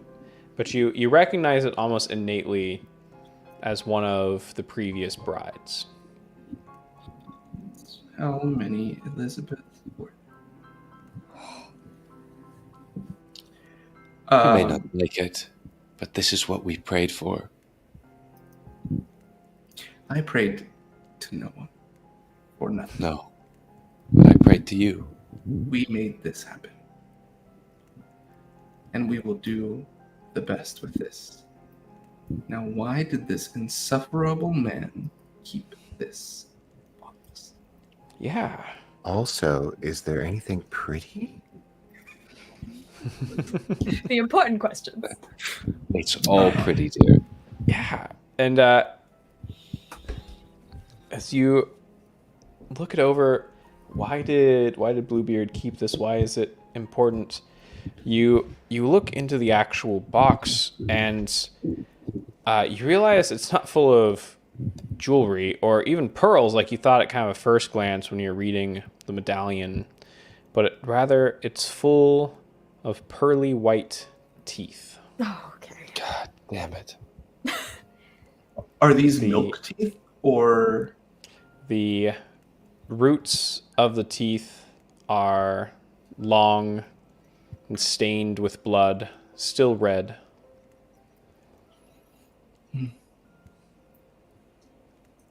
What a collection. What a statement. This is not a statement. This is private. This is personal. This is a treasure for Elizabeth's eyes. We are not to be seen. We are not to be heard, but just seen. This is not what it invokes. Forget what you've prayed for a moment. Forget what's supposed to happen or what we're supposed to do. Seeing this, do you really think we should still be here? There. Yes. Where else? Home. No. It was hard and it was rough, but it was warm. It was happy. Happy? Home is death. I'm starting to think this isn't too different. Yes, Here- but here we get to decide who dies. You hear from the mirror, "Am I not happy enough? Is my smile not yet wide enough? I can make it wider for you." As you look up and see a woman, again, very similar to you, long, dark hair, but her face is carved into pieces, and you see she has a shard of the mirror up against the edge of her lip as she begins to widen her smile. Must we get an omen every time we step into a room? Is our imagination not enough? She is loud enough. She is not silent. There must be something else this place demands of us. I wonder what that is. Yes, I would like to take stock. Yeah. What would you like? I want to know what this place What demands. this place of the demands of the bride. bride? Yeah, whoa, it's almost like the thing we said. Yeah. As you look at the mirror, you see the same piece of shattered mirror that she's holding set in front of it, waiting for you. Internally, not allowed. Sisters. No I think- great prize in this world is not born of blood. And I will grab the No. glass shard and cut my face. I'm going to, if I know you have the ring and you can veto this, but I can't intercept this, can I, actually? No, you Fuck. can't. I think I'm just screaming, no, stop, put it down, no. As you take it Not on your face, on her face. and wrench the side of your lip, Face. your mouth fills with fresh, warm Bruh. blood as it begins to leak down onto your white wedding gown. Why now? stained Why now red. do you not choose to kill our demons? You take 2 trauma. Oh my fucking god. Are you taking it yourself, or are you spreading it? Everybody gets a piece. That's fair. Everybody takes 2 trauma. 2. Can I move? I'm gonna move. Can I move some trauma around? With Bear, I think you can move 1 trauma. I can only move one. No, this is your fault. This is your fault. This is your fault. Why now do you choose to cut ourselves when we have plenty of demons you have been wishing to fight? You are in control for a reason. This is not it. And we will both take a trauma. So you both take 3 trauma, and who are 3. you taking a trauma from? Animus. Animus, so I you only don't- take 1. I only take 1. Thank you. Okay. After I am nice and bloodied, I will look to the mirror and say, "See, we are the same. Our smiles are enough, and they are plenty. And I would like to care for this ghost." Yeah, absolutely. Please go ahead. I guess you are actually just caring, and you did absolutely show your sincerity. This isn't caressing a horror. So you see the bride sets down the mirror shard and looks at you. Her smile as wide as can be. See, aren't we beautiful now? Aren't we We are beautiful enough for him? beautiful, and we are the same. Find your rest, sister. And as you say that, the shape in the mirror fades until you just see yourself.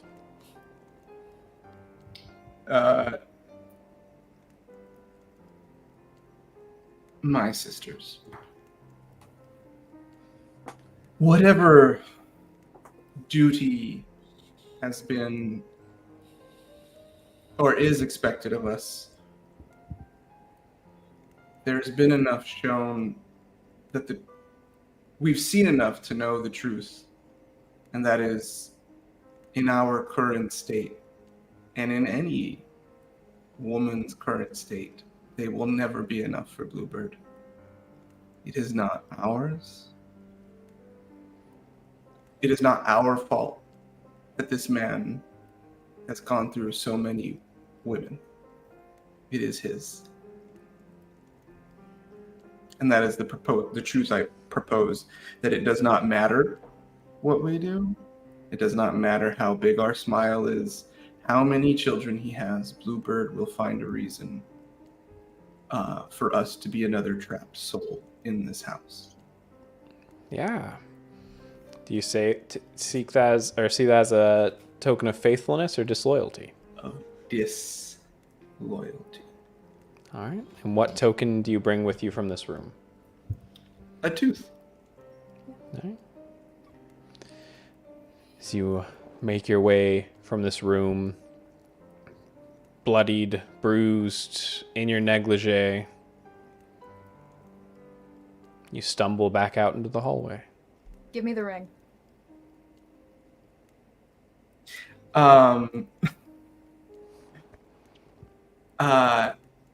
In the hallway, can I cry out for help before picking a ring or no? Yeah, you can cry out for help. I would like to cry out for help. All right, roll plus resilience. Sweet. I'm already at a 9, but I think that's a -1. Yeah. Shit. Or at a 10, so 9. 9. Cool. So what do you cry out? What do you say? Help. Fair enough. I am. Okay. Yeah, just help. I have a horrible fate has befallen me. I need help. Yeah. Call a doctor. So you cry out for help, and emerging from the shadows, you see a welcome on in, Lara. You see a woman who's older than you. She has a streak of gray in her hair, but unlike your messy, unkempt bun, her bun is tight and perfect. Unlike your bloody negligee, she's wearing a servant's suit, perfectly tailored and put together. As she steps out of the shadow, she looks at you, not with kindness, but with disgust. prancing about in our underwear, are we? What would your husband think? My husband would think that his new bride, who has gone to great lengths, pointing to her face and her arm, to be the woman that he not only needs but deserves, would be spoken to in such a way by such an insolent servant. Yes, tell her her place. You are right. I forget my place. Do How not can I let it assist happen. you, my lady? You can see on her face, she doesn't care about you at all. Yeah. But the power that you represent through Bluebeard, she does fear.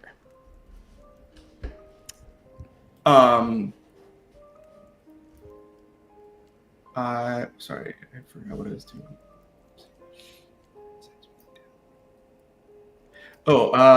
Is there, I have cut myself. Is there, anyone in the house who may, attend to my wounds immediately? Yes, I can bring you to the infirmary. Please follow me. Thank you. And I And- will. Yep. She leads you down the hallways. It's like a maze. You're pretty sure you've only gone down one hallway since the start of this, but as you look back for the first time, you realize the entryway is not at the front of this hallway. Wherever you've been coming into and out of these rooms is not, in any physical sense, reasonable. But she eventually stands in front of a door and she gestures to your keyring.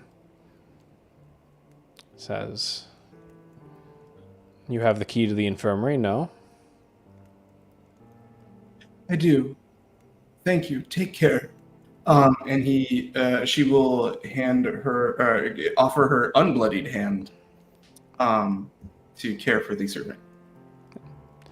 Do you not wish for me to join you in the infirmary? No, you may take your leave. Understood.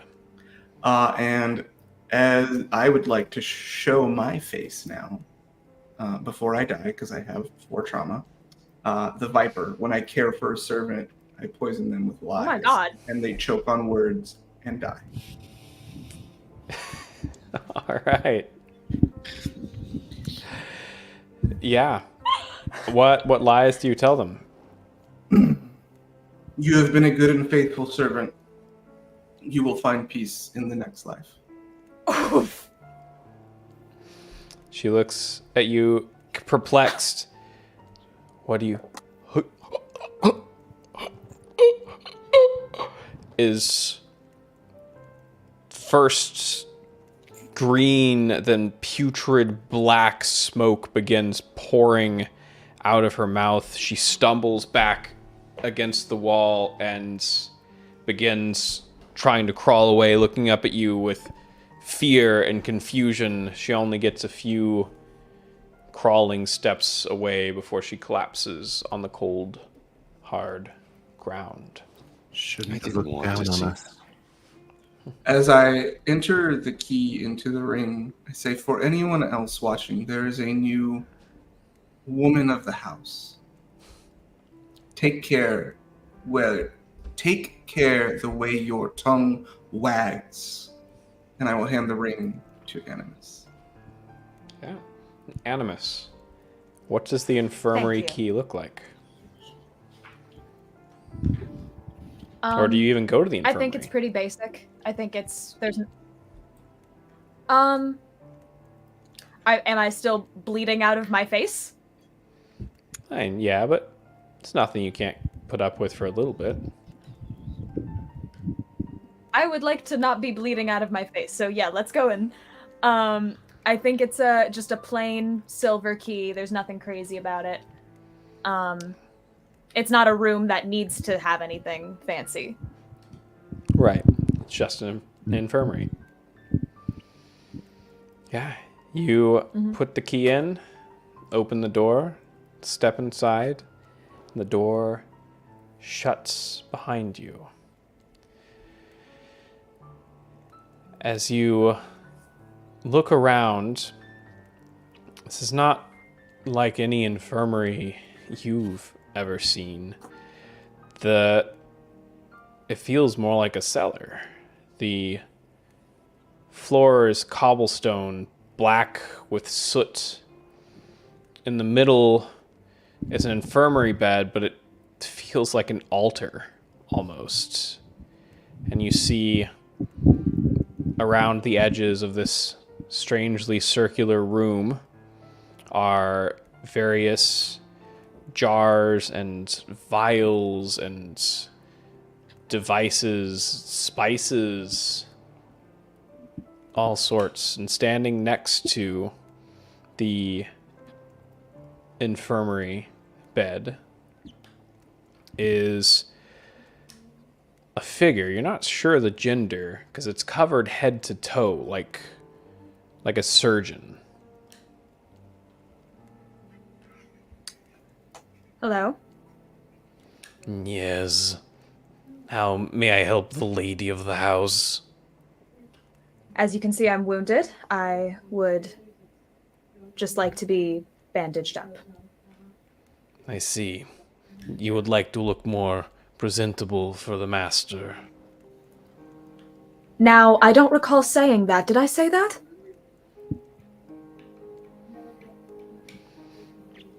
Perhaps it is not what you want, but it is what you need. Fair enough. Please come, take a seat. Take a rest, lie down. I would prefer to stay seated, if you don't mind. And I'll sit on in the chair. Is he offering the chair or the bed? The infirmary bed. There's no chairs in here as far as you can see. Okay, I'm going to sit on the bed. I am not lying down on the bed. If it pleases the lady. It does.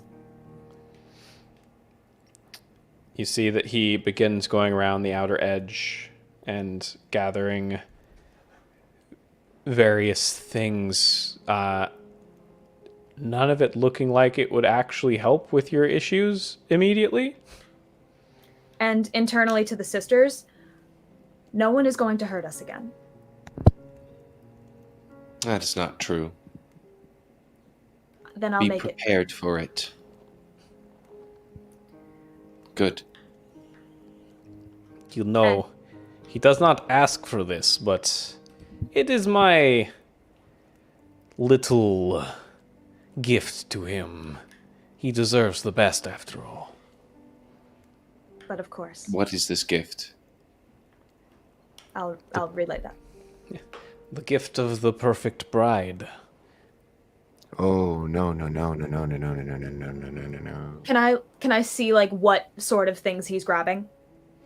Yeah, you see, he's actually setting them on a tray that he does bring over next to you. You see what looks like he does eventually pick up stitches and needles for said stitching, but there's also a strange blue powder, a number of candles. You're pretty sure that those are runes that you've seen the witch carve back home? I'm sorry, I don't see why you need any of these other things. I think just the needle and thread will do. It is to help you. Do you question everything I do? I did not request further help. Well, if you do not desire my help, then you can leave. Or I could do it myself. Oh, the lady wishes to fix her face herself. Yes, she does. Animus, don't hurt yourself. I won't, Mother. He hands you the stitching kit. You see there are staples, there are several different types of needle, several different types of actual medical thread. Is there a mirror? Nope. Do you have a mirror? No, I thought the lady could do everything. Do you I need can't. my help? You are dismissed. Igor cannot leave this room. There is always a way. Whatever. I fear the master much more than I fear you. Then My your lady. fear is misplaced. We can teach him. We should not. We should not. I know how to sew. I would like to get up though and go through the drawers and just see if there's any mirror or a reflective surface. Yeah. This feels like you're investigating a mysterious object. Yeah.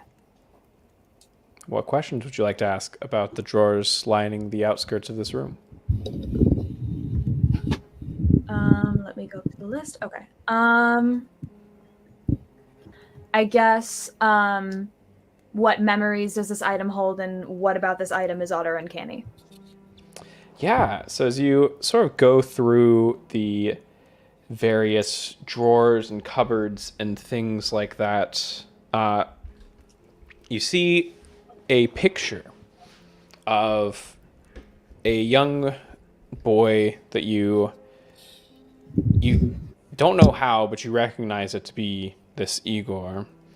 And holding him very proudly is a woman that looks, again, remarkably similar to you, and Bluebeard himself. The two of them kind of side by side, holding the young boy.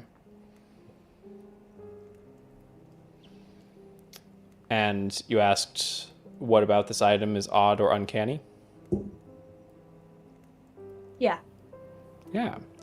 As you look through all of the drawers, there's very little medical equipment here, and there's a lot of witchcraft. A lot of things that you recognize, again, from the witch using them back at the farm. Ooh. But you do eventually come across Can I? a mirror. You said there were. You do eventually perfect. come across. Okay, never mind. Yeah. Then. It's got strange runes carved Yeah, okay, along the so- outer edges. Okay. Yours so is using a the ghost? mirror, I'm going to Don't look in it, dear. say it again. Do not look in the mirror. Don't look in that mirror. What am I supposed to do? Read it. Let us see.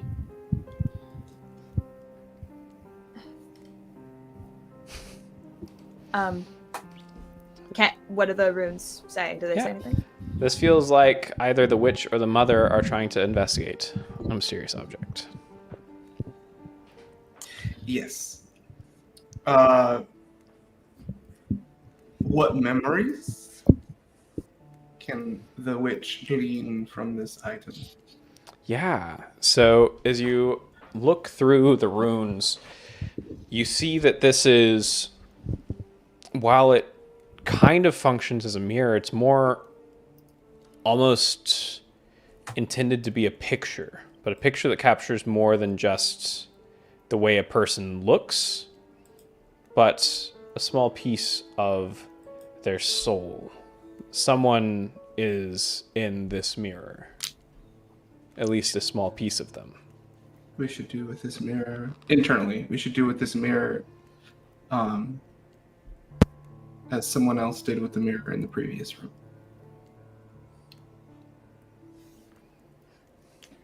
Can I at least use it to stitch up my face first?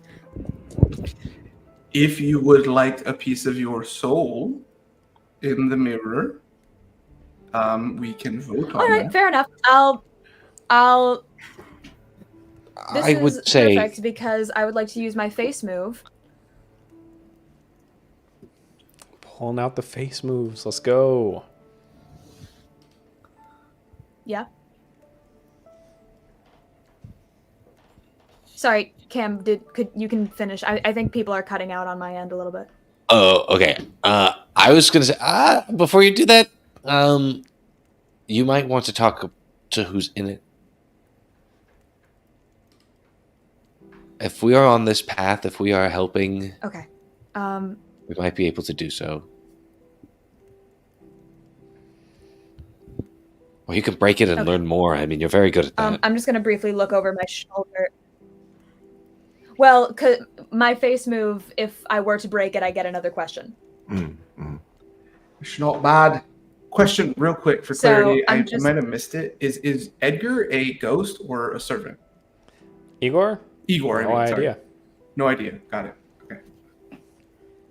Yeah. As you turn around, though, he is right behind you. I'm gonna, like you almost briefly look over run my your shoulder face just to make sure. into him. Oh! Hey, can you take, 2 steps back? Of course, if it pleases the lady. And he waits a little bit too long before he does take those 2 steps back. Now I know why I'll stepmother. And I would ask that you not get that close to me again. Of course. I'm going to take the mirror and looking at him, just fucking smash it against the table. Yeah, absolutely. You smash against the table. What's your other question? Yeah. Oh, what is my other question? You just wanted to smash the fucking mirror. That's fair. I honestly, yes. Yeah, I'm here for that. Okay. Absolutely here for that. My other question. What was this mirror's intended purpose? What was this used for? Yeah. As you smash the mirror, Edgar looks immediately falls to his knees and starts gathering the pieces. No, why would you? That is the last piece of my mother. How am I supposed to see her now? You took her away from me. Free now. She's gone. We told you to step away. Perhaps Is this how you treat all people, all servants? She was taken from you a long time ago, my love. Bluebeard is much kinder, master. I do not mean to be cruel to you. You mean to be cruel? You look me in face and you destroy mirror. You mean to be cruel? You did that to be cruel. Should we show this man care after someone cruelty? else destroyed her a long time ago? Yeah, I'm gonna kneel down beside him and I'm gonna put a hand on his shoulder. She was trapped. She was taken away from you a long time ago. You know nothing of the situation. And now... You make assumptions about Igor. You think he is creepy because he talks strange and wears strange outfits. And then you destroy Mother. Callous, cruel woman. If you hate me so much, you may go. You are free. I am not free. You may go. This is my infirmary. You come into my house and say, oh, you may go. Oh, good, I am free from my own house. This man harms people. He is not worth your time. This man is a good man. He cares for my mother. Please let me show him some care. Sorry, there's some overlap. I'm having trouble hearing people. Sorry. You want to try dropping out and rejoining, Julia? Yeah, there's wild. Yeah. You want to try dropping out and rejoining? See if that helps? Oh, of the StreamYard? Yeah. Yeah, you got mad lag right now. It's so bad. Happening. Okay, sorry. Yeah, Be right back. I just want to keep killing these servants. That's all that we No! You've gotten a taste. You've gotten a taste and you want more. We can't just go. We just can't heal people. Man, your mom. Mom. We absolutely can. My heart breaks just a little every time, when I see my little girl slashing throats in the street. Because of you, we have almost been killed. Okay, Yeah, you. Yeah. that's what I mean. How's the delay? I Is it thought better? you were. Yeah. Anyway, so as I was saying, look, I am very sorry that she was taken from you. And perhaps I reacted on impulse. But you have to understand, I have been looking over my shoulder all my life, and I am so sick of running. I am sick of being hurt. I'm sick of being scared. And I'm genuinely sorry. Well, then it is good that you are with Bluebeard. He will take care of you. I'm not so sure about that, and I fear for you as much as I fear for me. I really think you should go. There's nothing to fear from me. I am well taken care of. I eat 3 meals a day. They're very good meals. I have my own infirmary. I can do my own practices. He does not make fun of my magic. Suit yourself. As But- do you. I did try to help you. Please remember that. I think you jumped to conclusions. I'm well known I think for you it. tried to help yourself. I do not think you were trying to help Igor. And can you really blame me? I can, and I do. All right. And I'm going to can I see my reflection in all of these glass jars and vials? Yeah. I'm going to stitch myself up with that. Absolutely. You stitch your face back together. You take 1 trauma. But your face is no longer move the trauma? flapping from the cheek. You can, yes. I use my face move. Are Okay. you going I'm to gonna shatter use the that witch trauma. right now? I could, but I'm gonna blame myself Oh. because we shouldn't have got hurt in the first place. All right. And You take 2 trauma. oh, 2. No. I'm dead. Wait, what? You shatter. I shattered. Ooh, we get to say a thing. Let's Yeah. say the thing. I know. I Only love the mother chatting gets with to my say it. friends. You're saying- Only the Say mother it. is shattered. Only So, mother. I get to do it. Oh, I thought it says we say it together. It's when When you're when shattered. one person shatters, the more. I'll say it with everybody else, but this time it's just for me. Yeah. We are no longer whole. Our connection is severed. Our mind is fragmented. Our deepest fears are exposed. Our blood feeds the horrors. And I welcome them. With the assist from the police department there. New York, baby. So Yeah. What do you all feel as the mother shatters and you lose her connection? What does it feel like to you? Ooh, that was a lot. That was protective, and it's gone. So, feeling more vulnerable, Just- and I don't like that. yeah, Don't like that just at all. immediately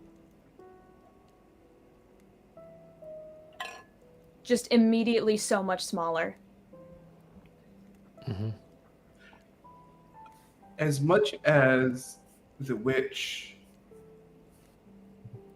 stood opposed to the mothers, the witch recognized all along how useful that was and how necessary the mother's action, She was a tool. influence, point of view was. And in the same way that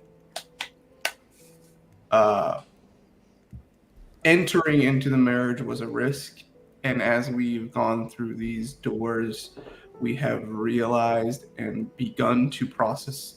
Some of us, may more than others, have begun to process a loss of the potential of what we thought this life could be.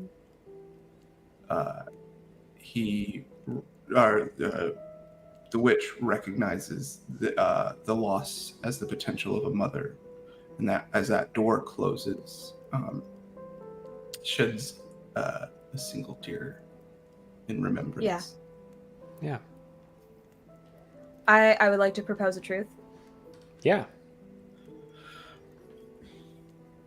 This man claims to have wanted a son.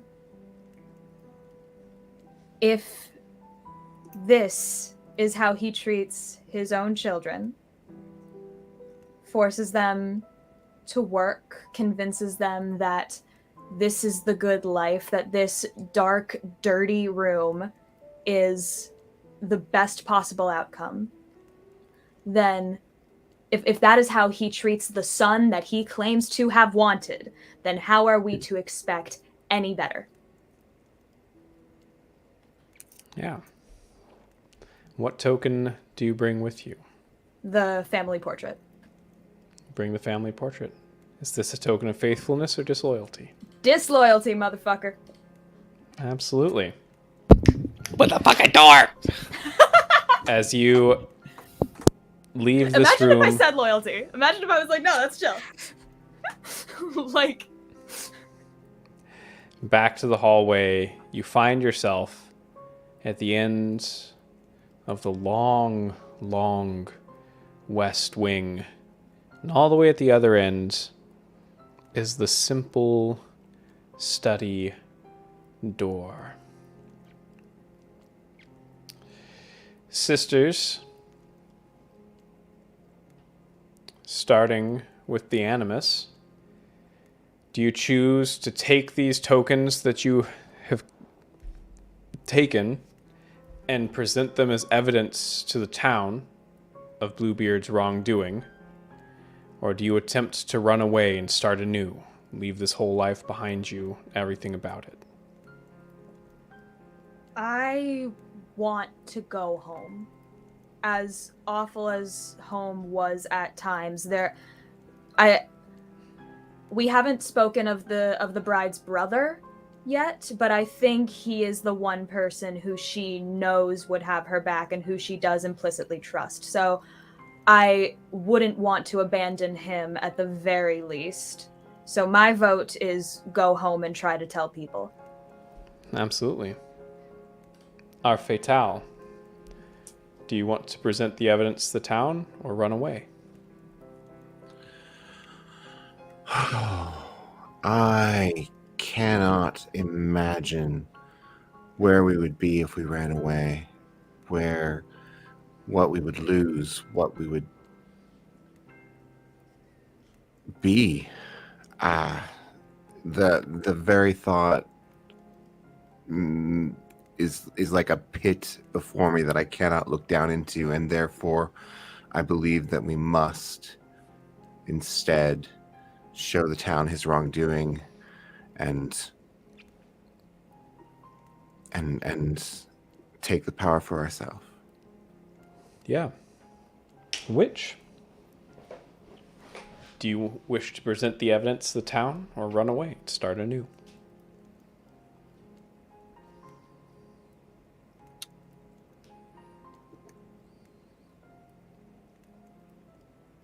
Let's burn the man. And finally, our shattered mother. Do you wish to present the evidence to the town or run away and start anew? Well, I think before I was shattered, I would say that we run away. But I think the reason the mother had to leave, had to take the trauma, was because she was holding people back from what they needed to be. And we need to burn the motherfucker. Cam, I'm gonna cry. You... Mama's here. No one is here to tell you. You leave the palace, you run through the night, through the rain, stinging against the muscles exposed in your hand and forearm. Oh, we still didn't take care of that. How are you going to take care of that? We were wrap it up. Did not. The amateur stitching This is the moneymaker. of your cheek, painful and sharp against your tongue. Cold, basically naked. You run as fast as your legs can take you back to town. Animus. What did the town do to rid themselves of the bride's disloyal ravings? Oh no. Oh no. Ugh. I guess they just didn't listen. Like, I tried to speak, I tried to tell people. I guess before I got home, like, just the sight of me was enough to be like, hey, what the hell? So I tried to start explaining, and just the way everyone looked at me was just nothing I've ever seen before. This is worse than you're poor. This is worse than you're dirty. This is, you're not human. You're something else, and I want nothing to do with it. And it's subhuman. Yeah. The most alone I think I've ever felt, and I'm just, as soon as I realize no one's listening, I just start pushing through, looking for my brother, trying to get home and find him. Yeah. Fatale. How did Bluebeard blackmail the bride's family into silence? That probably took very little effort on his part. We are already exposed as a raving lunatic to the town, and all that he had to do was just even hint that he would further expose their connection with me that they're trying so hard to get rid of, and they just kowtowed before him. Yeah. And what loving gift... Wait, is David frozen? No. Okay. He was very still. That was wild. Sorry. What loving gift does Bluebeard send the bride for their wedding anniversary every year? I think a severe woman who died that looks very similar to one who died in a hallway in front of the infirmary,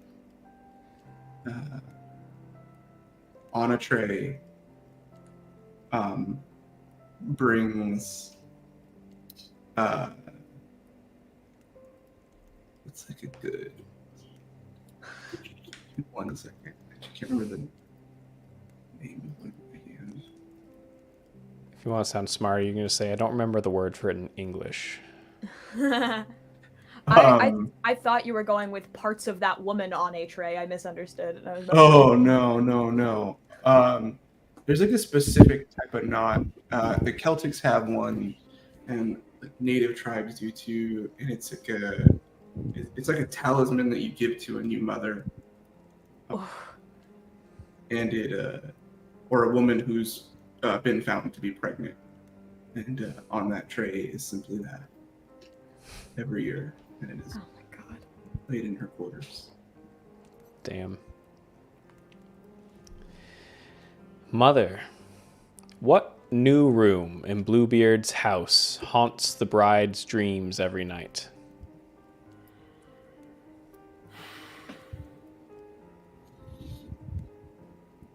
I think it is a room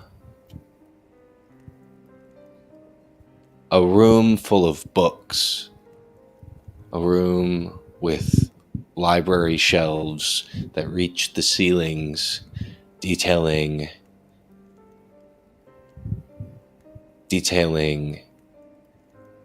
adventure and hopeful tales of fantasy, tales of wiles, something you could sit in that room and escape these walls for a couple of hours. But the moment you close the book, you realize where you really are, where you always have been. And our animus, our guest, our beloved guest, bring us home with our final question of the night. How does the bride make herself at home in that perfect new room? We went back?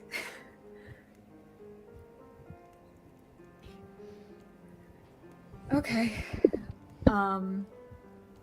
I think she takes that ladder and that library, climbs as tall as it will go, gets the thickest book she can find, and sits on one of those like cushioned windowsills, these like beautiful curtains, and puts her nose in that book and does not take it out of it for the life of her. Yeah. And that, my friends, concludes our retelling of Bluebeard's Bride. Thank you so much I'm for so joining sad. me. Yeah, it's okay. We have a bit of aftercare now. Hey, What'd y'all think? you can check out anytime you like, but you can never No. leave. Never leave. Fuck. Wait, so we went home, but then we were back.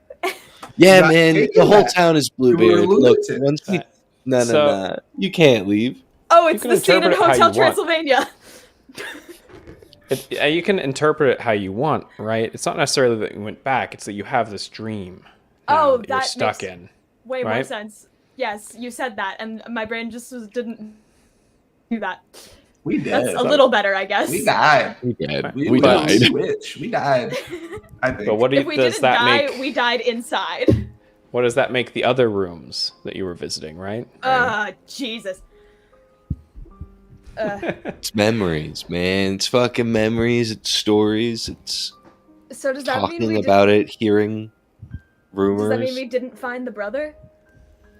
Oh, I'm sure you found him, and I'm sure that I don't know. he's probably just like the rest of the family is trying to not be associated with you. Fuck.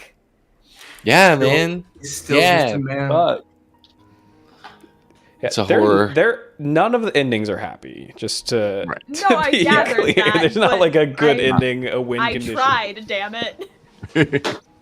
Yeah, That was That in Thank the you so bathtub. much, we Bastion. knew. if we could just That was get so going. good. You guys Thank you are so all much, Bastion. So good. Yeah, thank you. Oh my god. Y'all are amazing. Have a heart. Sarah was like Oh. fucking Michael Jordan today with Yes. the quotables. It was Oof. so good. All y'all. That shit. All Was, Y'all are y'all. incredible. there was legitimately 4 times where I made this face Yeah, no. at what Sarah was saying. That was like, Ooh, specifically girl. all did great, but there was No. like particularly I just remember like this. I call it the stank face. It's the millennial sign of appreciation. Yeah. I love No. it. Cam, the fucking if someone loves us, there's something wrong with them. Yeah. Ooh, Ah. Yeah, that's what mommy tells you, right? just got me. Oh That's my what your mother God. tells you. Look, No. we started strong with the mommy issues. I was like, okay, Yeah. you- Okay, we did. And Yeah. then Dad leaned in. hit us. I was like, okay, cool. we didn't have great parents. Why would we go back? I don't know. Yeah. Oh, that was Wow. just like every time we went to a new room, I just felt this weight. I was like, fuck, not again. Yeah. But, like, You in don't the wanna best be way. in this room. Mechanics. Like, oh, I was the like, we concept. can't do this. I was like, we Uh. need to shut all of these doors and not think about this. Oh I'm my not gonna lie, God. I'm a sick fuck. I was like, open all the doors. No, I wouldn't same, open but any also- doors. Oh I'm no, so- like How many yeah. doors is there?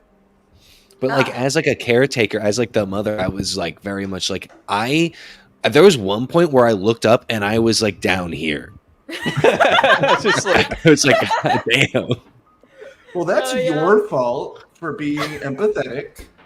yeah. Um, Have you tried being cold and you callous? tried being. I cried so much. You did. Yeah, I but was like that's the character class. That's yeah. Yeah.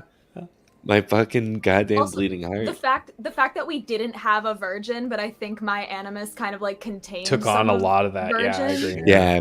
And part of that's probably just me. I think that's when you have an ace person playing, Hey, right? You get a little bleed, you get a little character bleed. I think. I am I kind think of there's glad also though. something to like. I think there's something to say of like the animus being like the emotion, and Yeah. like The very impulse. much like this not being the time to let that Yes. like. But and then there was it was Yeah. so like the What journey we of your were- character was so interesting. Oh, thank you. Yeah, I What agree. we were I was- saying during the break, if anyone knows the song by the Oh Hellos, Second Child, Restless Child, that's been in my head. Listen to it, it's great. I will.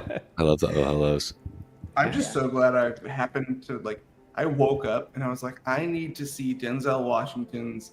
Because the Oscars, the announcements were just recently made, and there was a couple. Way to snubs. date this episode. Yeah. Hey, timestamp. It's yeah, live. I will for it till the fucking day I die. I will be mad that they didn't give my man Denzel another Oscar for that performance. And so it's been in my head for like a week. And I was like, We weren't live when you said what you were watching. Say what you were watching. Oh, Macbeth. Oh, don't say that. Why would We're you not say that? Macbeth. Yeah, why'd you say that? Macbeth. You can't. We're This is not- a stage. God damn! What the hell? Hey, we're already done. It's fine. I don't have any. It's not fine. Pam, we come can't back to get the more space. cursed than everything I that think just we happened. can't watch. Just that's more. You wanna God, bet? What do we do? Like I said, this could have been a harder ball, but This didn't was want to go pretty- too hard on stream. That was so Uh, good. Yeah. Oh, that also, was so you good, guys though. are. Thank you, Bastion, because you. Thank you, Bastion. Started the creepy arms race now because I have been a little bit holding back for some of my stuff, Oh yeah. like particularly Dadass. And now I feel like I can let my spooky Yeah, broke the flag seal. fly. I forgot that was the name of a show you guys did, and I was very It is. confused. Badass. It's a hilarious David's joke Yeah. that if we a vegetarian. when we get bigger will be hilarious. All right. I have one sort of post-game ritual that I like to do to wrap up for this type of thing, for a little bit of a heavier game. Uh-huh. I want to go around the table, and I want to ask each of you, what from this game, from this experience, are you going to take? What are you going to hold? What are you going to keep with you? And what are you going to leave? What are you going to intentionally not bring with you? I have something that from the start was like really interesting. I very much like turned to this as like an escape or like a form different than like what I've like trained in, but like going back to like the living with it, the living in the uncomfortability. I think that's something I can bring with me more like in this work because it's so grounding and like connective. Play more with What was that? Bastion. And also with Bastion, yes. No, also that. no, I'm saying if you want to work on that specifically, like the Strahd one we did, there were so many moments where it was like, hey, I'm trusting you, and that silence hung, and I was like, please don't let me down, and he did. So if you want to get practice in that, play with Bastion. I love it. No, it's good. Like trust is very much important, and I think like we have like had like a really really like solid like good table that wanted to like go forward and tell the story, but like that just idea of like sitting with the uncomfortable is something that I've always been like so drawn to, and then like when it's like something that is like composed of like the like 3.5 hours that you're playing with is something to like really take stock of and like sink in with, and it was very very awesome and something I would like to take with me. Something I don't want to take with me is I don't know. Yeah. Let it I don't go know that for a one. bit. I will. Come back to me. Yeah.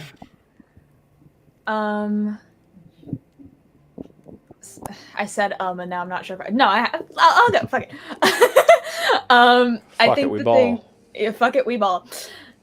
I think the thing I want to take is I think while we all had our moments as sisters where we very much disagreed with each other, I think in the end, it came back to this feeling of we're together in this, we love each other, we all ultimately want the same thing. We just have different ways of trying to get there, but we're all trying to hold each other together through all of this fucking horrible shit. And that's something that I always want to take with me with people in my life. I love y'all. This one is mirrored. And then the thing I maybe don't want to take is this might be more of a conversation for my therapist, but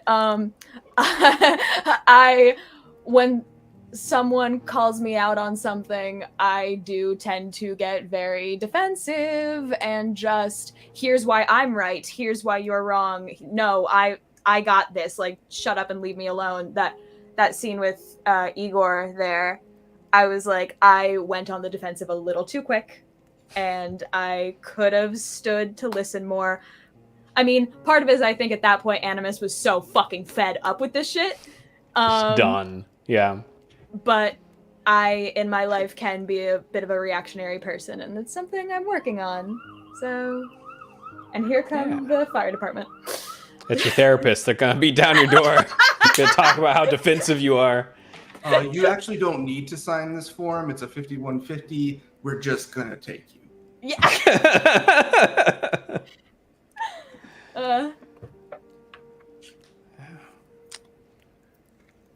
All right.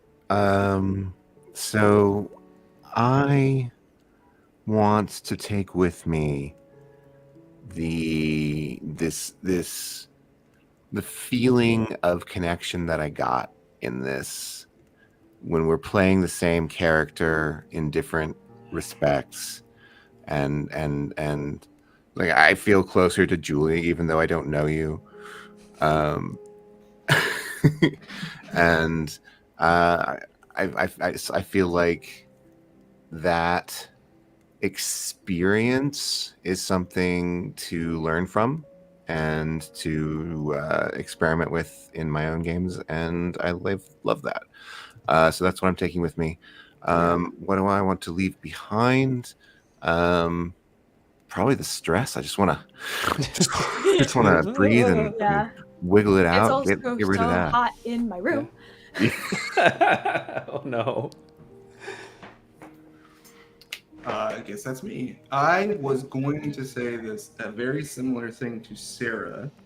So I will say the thing that is probably more heavily on my mind. That I was maybe a little afraid to say. It was, as someone who's like, not in like a gender critical, creepy way, but like obsessed with gender lately in the way of like, how is this thing that is nothing and we made up, but is also everything and a part of everyone's expression? Like, how did we fuck this up so bad? Yeah. And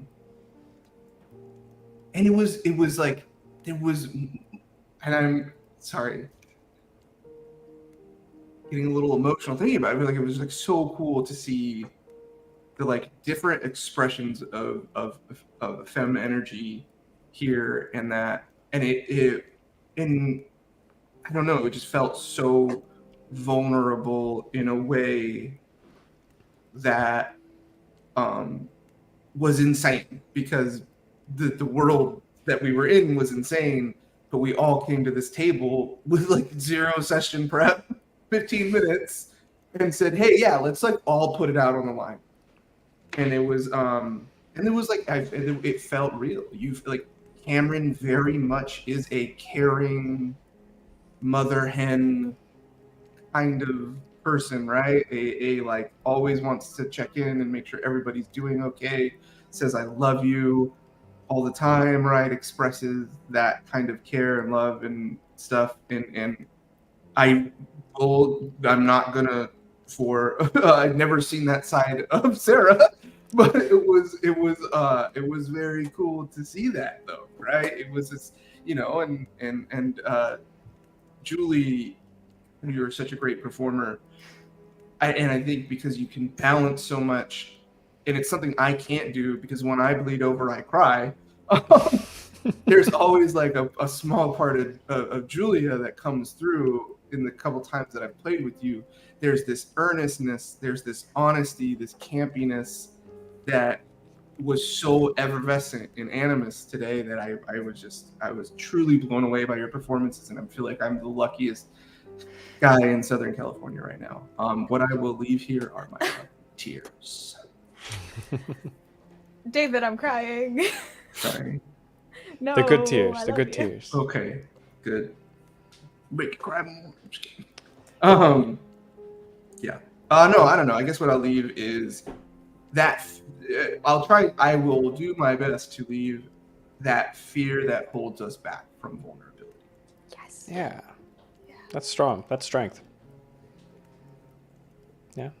Cam, we let it cook for a bit. Okay, here it is, out of the oven. I think definitely something that I don't want to take with me, something I want to leave behind in this person, this aspect, is the judgment. Because I felt like I think a lot of the mindset of the character I was coming from was, in order to protect all of ourselves, what do I have to change about these aspects? And I think, like, while that is like a survival instinct, I don't think personally that is something to take forward. Yeah. I love that. Thanks for walking through that exercise with me, everyone. And thank you for playing this incredible game. I had an absolute blast. I treasure each and every one of you. I'm so proud of each and every one of you for coming into this space with me. Like you said, no prep.